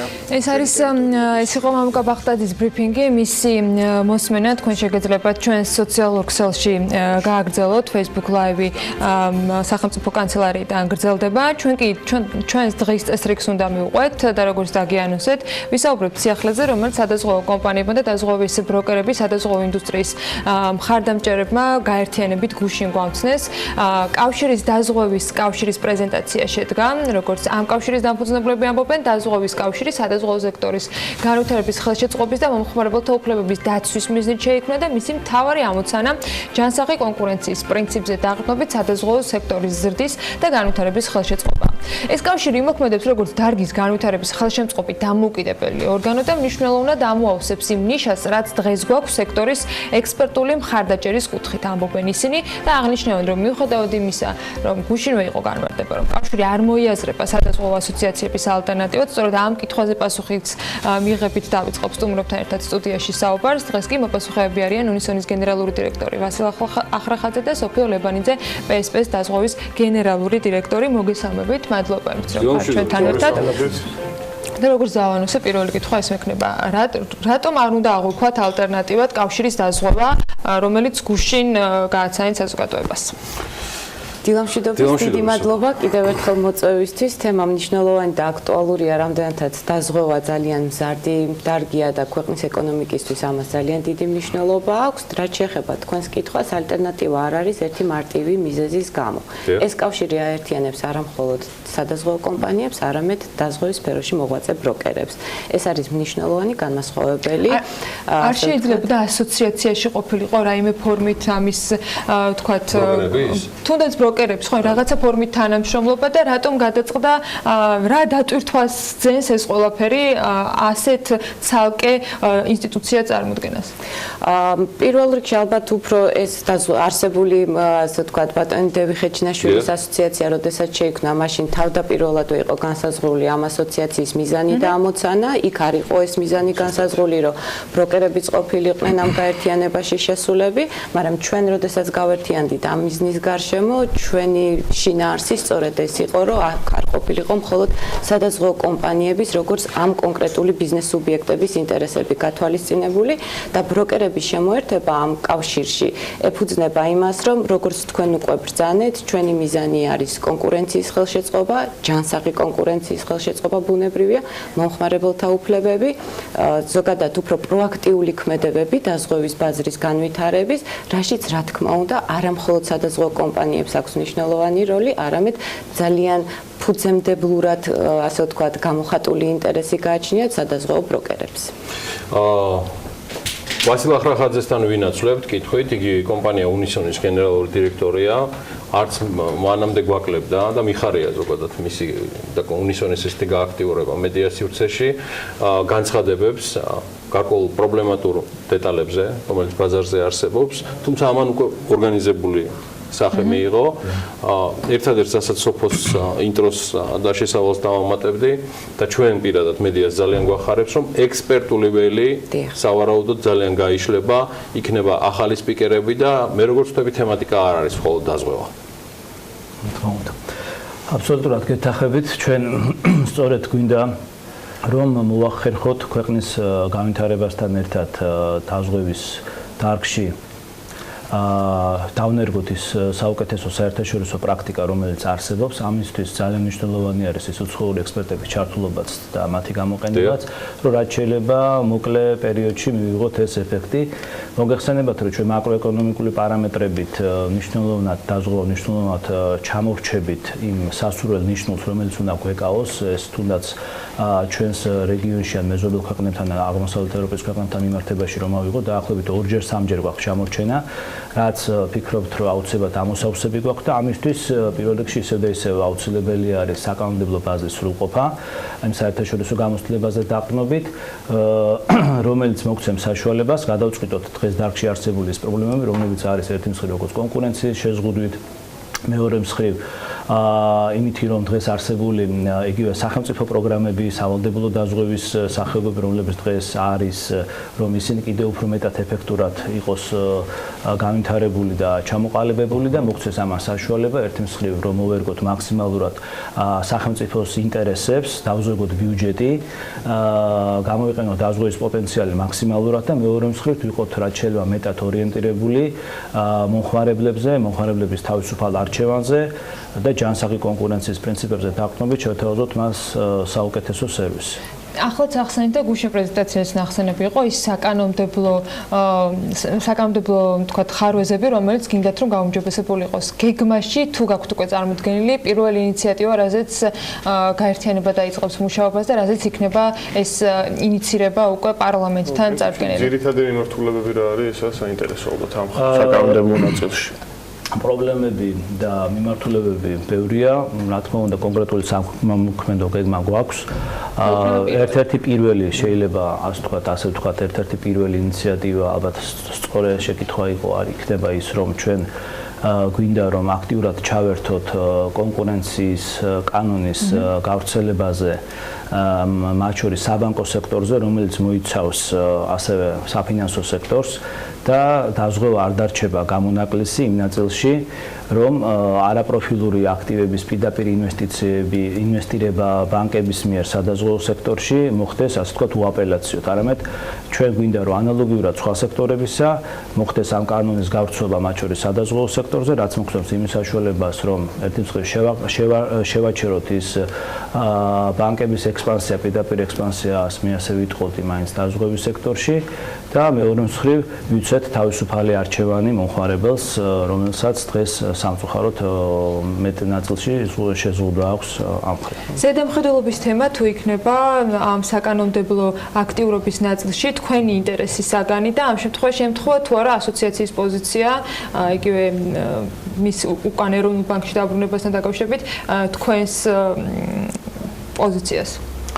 ეცით რა, ჩვენთვის დასახელებას უწყების მნიშვნელობა არ აქვს, ჩვენთვის მთავარი არის რა სტატუსი ექნება მას და რა ფუნქციები ექნება მას. რა თქმა უნდა, ჩვენ დაინტერესებული ვართ, რომ მის სტატუსი კიდევ უფრო აიწიოს რეგულატორამდე, იმიტომ რომ მას დღეს არ გააჩნია რეგულატორის სტატუსი, მე ასე შემიძლია დავაზუსტო და სასურველი იქნება, რომ მას მიენიჭოს რეგულატორის სტატუსი და თუ ის იქნება ეროვნული ბანკის ხოლგის ქვეშ, ამ შემთხვევაში უნდა გაიმიჯნოს მაქსიმალურად სადაზღვო ინდუსტრიის და საბანკო ინდუსტრიის შორის რეგულაციები, ადმინისტრირება და პირველ რიგში რა თქმა უნდა მოგვარდეს ის კონკურენციის საკითხები, რომელიც დღეს ამ ორ ინდუსტრიას სამწუხაროდ ერთმანეთთან მიმართებაში აქვს. ჩვენ ამ მიმართულებით ვართ მზად, რომ აქტიურად ვითანამშრომლობთ, თუ იქნება ამის კეთილება, რა თქმა უნდა, პირველ რიგში საბანკო სექტორთან, ჯანსაღად, შესაბამის უწყობებთან, იქნება ეს საკანონმდებლო თუ აღმასრულებელი, იმისთვის, რომ გარკვეული სტანდარტები დავნერგოთ, რომ მაქსიმალურად მოვახდინოთ სერვისების გაუმჯობესება და მოვახდინოთ მაქსიმალურად გავზარდოთ და განავითაროთ ის მიმართულებები, რასაც ქვია დაზღვევა როგორც საცალო ისე კორპორატიული. ამის სხვა ქვეყნის მოდელი ხო არ არის ამ შემთხვევაში ნიმუშად თქვენს წარმოდგენაში? აი ამ მიმართულებებით. ნიმუშები ძალიან ბევრია და ჩვენ ახალ ველოსიპედს არ ვიგონებთ. ეს პრაქტიკა ყველა განვითარებულ ქვეყანამ პრინციპში უკვე გაიარა და ჩვენც მოგვიწევს ალბათ ამ პრაქტიკის გავლა, იმიტომ რომ სხვაგანად შეუძლებელია განვითარებული საზოგადოება ვერ იარსებებს განვითარებული სადაზღვო ინდუსტრიის გარეშე და ჩვენ ეს პრაქტიკა უნდა დავნერგოთ მათ შორის საქართველოში. არ უნდა მოხდეს რა თქმა უნდა რაღაც პრობლემატიკის გადავადება გაურკვეველი ვადით, იმიტომ მე მაგალითად პარალელს გავავლებდი იგივე შემოსულ საკმაოდ მკაცრ რეგულაციებს, იგივე მიკროსაფინანსო სექტორთან დაკავშირებით მაგალითად, ხო, რომელიც ჩვენ გარკვეული დროის პერიოდში ასე ვთქვათ გამოგრჩა თუ გამოგვეპარა თუ როგორც იყო და საბოლოო ჯამში მივედით იქამდე, რომ ამ ჭაბრმავალიანობამ ძალიან ნეგატიური გავლენა მოახდინა ქვეყანაზე და მათ შორის მოსახლეობაზე, ხო? და სამწუხაროდ მოგვიწია მე ესეთი მკაცრი რეგულაციების დაწესება, ესეთი როგორც დაწესდა. ხა კარგია, ცუდია, მე ამ შეფასებებისგან თავი შევიკავებ, მაგრამ დაახლოებით რაღაც მსგავს სიტუაციასთან რო არ მივიდეთ დაზღვევაში, ამიტომ ძალიან დროული იქნება, რომ მოხდეს შესაბამისი სტანდარტების დანერგვა, შესაბამისი მეტი ყურადღება მიაქცეს კონკურენციას, საკითხებს, რომ არ მოხდეს რომელიმე მიმართულების, ასე ვთქვათ, დაპრივატება რომელიმე ჰოლდინგური თუ კომპანიის თუ რომელიმე რაღაც ერთი ჯგუფის. აქტიურ მუშაობას აპირებთ საკანონმდებლო ორგანოსთან ამასთან დაკავშირებით. კიდევ ერთი მიმართულება ეს იყო მომხმარებლების უფლებების დაცვა იყო ნახსენები. ხალბატონო სოფიო, თქვენი მხრიდან ამ ნაწილში როგორია გეგმა და რა არის სამიზნე უახლოეს მომავალში?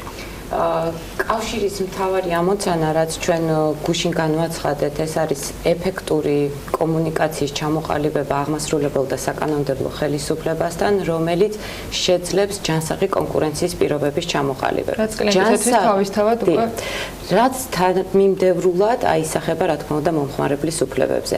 ანუ საკანონმდებლო ცვლილებების თანახმად და იმ წინადადებების წარდგენის საფუძველზე, რაც ჩვენი სამოქმედო გეგმა უახლოესი პერიოდის განმავლობაში, რა თქმა უნდა, ავტომატურად იქნება ასახული მომხმარებლის უფლებებზე.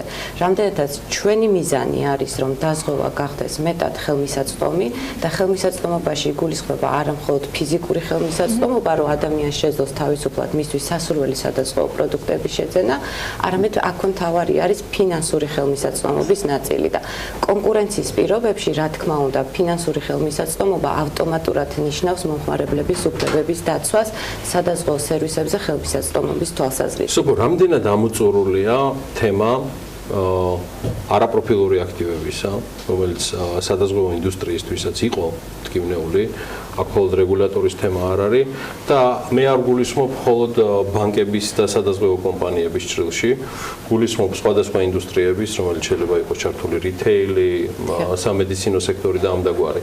არის თუ არა ეს თემა, რომელიც ერთ-ერთი პრიორიტეტული იქნება ახალი კავშირისთვის? კი, რა თქმა უნდა და სწორედ ჩვენ, როდესაც გუშინ დავაანონსეთ ჩვენი სამოქმედო გეგმა და თქვენ სწორად გაუსვით ხაზი საექსპერტო ჩართულობას ამ თვალსაზრისით, სადაზღვეო კომპანიები, ბროკერები, ექსპერტები, ჩვენი ხედვა ზოგადად განვითარების მიმართულებით, სწორედ ის არის მთავარი ჩვენი ამოცანა, რომ კონკურენციის პირობებში მომხმარებლების უფლებები იყოს დაცული და ყველა ბიზნეს სუბიექტს, რომელიც პირდაპირ ნირიბად არის ჩართული დაზღვევის სერვისებით სარგებლობაში და ეს არ არის რა თქმა უნდა მხოლოდ იურიდიული პირები, იმიტომ რომ დღეს სამწუხაროდ ბაზარზე უფრო მეტი აქტიურობა შეინიშნება, ასე ვთქვათ, სადაზღვეო სერვისების შესყიდვის ნაწილში იურიდიული პირებისაგან, ვიდრე ფიზიკური პირებისაგან, ხო? ანუ ყველა ეს ხელშემწყობი ნაწილი, რაც იქნება ჩვენი კავშირის ამოცანა, ავტომატურად იქონიებს გავლენას აი ამ, ასე ვთქვათ, მიმართულებებზე, რაც არის ხელმისაწვდომობა, ხარისხი, ეფექტური კომუნიკაცია საკანონმდებლო ცვლილებების თვალსაზრისით ხელისუფლებასთან და ბუნებრივია ეს იქნება თითოეული, ასე ვთქვათ, დაზღვევით მოსარგებლე ადამიანისთვის ხელშესახები შედეგი, რომელიც კავშირის ფორმატში იქნება წარდგენილი. ყველა გზა გადის საბოლოო ჯამში კონკურენციაზე და კონკურენციის გაზრდაზე. ეს არის ალბათ მიმავალი გზები არის. ალბათ ეს არის მთავარი რეცეპტი, რითაც შეიძლება რომ ნებისმიერი ეკონომიკის დარგი იყოს ჯანსაღი, ჯამრთელი და ყველა ბიზნეს სუბიექტისთვის სამართლიანობის პრინციპზე დაფუძნებული. დავამატებთ თქვენს ნებართვით ჩვენ ჯობს გვიან ვიდრე არასდროს რომ ღიად ვილაპარაკოთ იმ პრობლემებზე რაც არის დარგში როგორც ახან ხაზი გაუსვი რომ მე არ მოხდეს არ მოგვიწიოს მე რაღაც ესეთი კიდევ უფრო კაცრი რაღაცა რეგულაციების და სტანდარტების შემოღება და დღეს პრაქტიკულად ღიად რო ვისაუბროთ სიტუაცია არის შემდეგი რომ სადაზღვეო ბიზნესის ძირითადი ნაწილი დამოკიდებული არის რაღაცა სხვა თანმდებ ბიზნესებთან არის კორელაციაში დამოკიდებული არის რაღაც ჰოლდინგური კომპანიების ასე ვთქვათ ბიზნეს ინტერესებზე მეტწილად და ჩვენი მიზანი არის ის რომ დაზღვეო როგორც საკემდგომი ინდუსტრია დაზღვეო როგორც საკემდგომი დარგი ასე ვთქვათ სტენდელონ მისი განვითარება მოხდეს ეს არის მთავარი ამოცანა და არა ის რომ ეს იყოს მორგებული რაღაც კონკრეტულ ინტერესებზე იმიტომ რომ სადაზღვეო კომპანია და სადაზღვეო ბიზნესი აწარმოა ამის არ უნდა იყოს აუცილებელი რომ ტეხის სპექტირების ცენტრებს უნდა ფლობდი ან ბანკი უნდა ჰქონდეს ან თუნდაც საავადმყოფო უნდა ჰქონდეს არამედ დაზღვევა უნდა იყოს რენტაბელური ის უნდა იყოს მიმზიდველი როგორც ადგილობრივი ისე უცხოური ინვესტორებისათვის და ჩვენ თუ დავაკვირდებით ბოლო 10 წლის ასე ვთქვათ სტატისტიკას დავინახავთ რომ ის დარგი არ არის რენტაბელური დაზღვევის ასე ვთქვათ მოგების 80-90% კონცენტრაცია ხდება სწორედ ესეთი ჰოლდინგური ტიპის კომპანიაში ან კომპანიებში და არც ერთი ახალი უცხოური ინვესტორი პრაქტიკულად ბაზარზე არ შემოვიდა. ამიტომ აქ და გამომდინარე რომ მე ვფიქრობ რომ რა თქმა უნდა ეს არის უმთავრესი საკითხი რომ რა სტარტი აქვს კავშირს ანუ მე მაინტერესებს წევრები ვისთანაც ერთად თქვენ დაიწყეთ რაოდენობა კომპანიები და ცხადია ხა გუშინ დეკლარირებული იყო რომ ის ღიაა და ვიცით ვინ შემოგიერთებათ მაგრამ სასტარტო სტეიქჰოლდერები 7 ბიზნეს სუბიექტი ვართ ამ წუთას რა თქმა უნდა მოლაპარაკებებს ჩვენ ვაგრძელებთ კიდე სხვა ბიზნეს სუბიექტებთან დარგში არსებულ ბიზნეს სუბიექტებთან სადაზღვეო კომპანიებთან და იმედი გვაქვს რომ მალე ჩვენი რიცხვი გაიზრდება ესენი წარმატებები დიდი მადლობა მობრძანებისთვის. მადლობა თქვენ. მადლობა საინტერესო საუბრისთვის ვასილ ახრახაძეს, კომპანია უნისონის გენერალური დირექტორი. ჩვენთან ერთად იყო ასევე სოფიო ლებრანიძე, იგი PSP დაზღვევის გენერალური დირექტორი გახლავთ. ჩვენ ახლა ვიდრე სტუმრებს გავაცილებთ ამინდის შედარებით ძელვადიანი პროგნოზი, შემდეგ რეკლამა და ნინო ზამბახიძის რუბრიკაც გელით უკვე საკმაოდ საინტერესო სტუმრით და თემით. ამინდის პროგნოზის სპონსორია SEU დეველოპმენტი.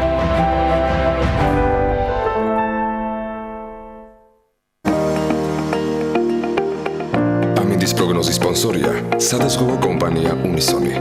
თავისუფალი დაზღვევა თქვენი სიმშვიდისათვის.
ამინდის პროგნოზის სპონსორია SEU დეველოპმენტი.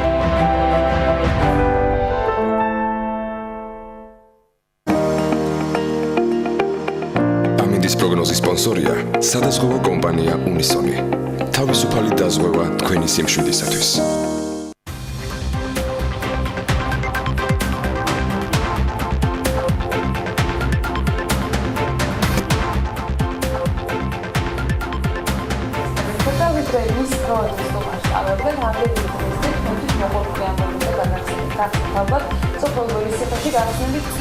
გადამამუშავებელი საწარმოს ისტორია, რომელიც ამემართლებით საქართველოში პირველია და მის ასამუშავებლად მილიონი ლარის ინვესტიცია უკრაინულმა კომპანიამ ჩატარდა. რთული წარმოსადგენია, მაგრამ ციფრისგან საწარმოში ზეთის და ციფრის ფულის მიღებასაც გეგმავენ. როგორ და რა მოცულობაზე იმუშავებს საწარმო, ამ და სხვა ბევრ ძალიან საინტერესო თემებზე უკვე საქართველოს ფერმერთა ასოციაციის თავმჯდომარე უმოქმედებს სანდრო ეკიძაშვილს შეგვიძლია ეკოჯურნალისტების აღმასრულებელ დირექტორს და სწორედ ამ თემაზე ისაუბრებენ. მე მოგესალმებით და მისაუბრებთ შესაძლებლობას. მოგესალმები, ანა მივესალმები ჩვენს მაყურებელს. რა თქმა უნდა, ჩვენ განვაგრძობთ ჩვენ გადაცემებს ქართული პროდუქტის ხელშეწყობის კუთხით. ჩვენ ქვეყანაში გამოწვევები ბევრია, თუმცა როდესაც ახალი საწარმოები იხსნება, მე არ მიმაჩნია სწორად, რომ აუცილებლად არ გავაკეთოთ აქცენტი ქართულ წარმოებაზე. უნდა აღვნიშნო ერთი რამ, რომ საქართველოს ცნობილია როგორც ღვინის აკვანი და ამას უკვე არაერთი უცხოელი ექსპერტი ადასტურებს და რამდენად მნიშვნელოვანია უდანაკარგო წარმოება სწორედ ამ მიმართულებით, სადაც ჩვენ ძალიან დიდი რაოდენობის ყურძენი გვაქვს და ითვლება, რომ საექსპორტო ბაზარად ნომერი პირველი დღეს ღვინო არის. სწორედ ამ თემაზე სასაუბროდ მოვიწვია ბატონი სანდრო. სანდრო, ძალიან დიდი მადლობა ეთერში მობრძანებისთვის.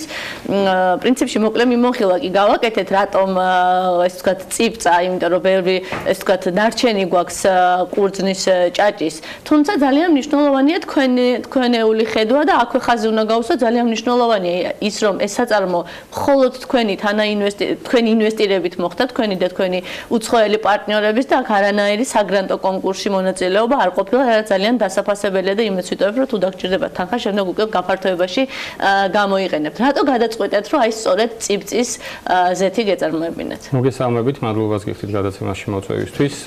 რატომ წიბწის ზეთი? იმიტომ რომ საქართველოში დიდი რაოდენობით ხდება ყურძნის გადამუშავება. შესაბამისად დიდი რაოდენობით რჩება ჭაჭის მასა. ამავდროულად ბაზარზე საკმაოდ გაიზარდა მოთხოვნა წიბწის ზეთზე, რომელიც თავისი თვისებებით მნიშვნელოვნად აღემატება სხვა მცენარეულ ზეთებს. და რა მაინტერესებს, იცით, საწარმოში თქვენგან პრინციპში აბსოლუტურად უდანაკარგო წარმოება. ხო, ანუ თქვენ აწარმოებთ ზეთს და შემდეგ უკვე დამატებით კიდე სხვადასხვა პროდუქტებს და რა პროდუქტებია ესენი? ანუ წიბწის ზეთი არის საბოლოო პროდუქტი, თანამედროვე პროდუქტები არის წიბწის ფქვილი, ასევე არის რაში გამოიყენება წიბწის ფქვილი გამოიყენება კულინარიაში, კოსმეტოლოგიაში და საკვები დანამატი არის.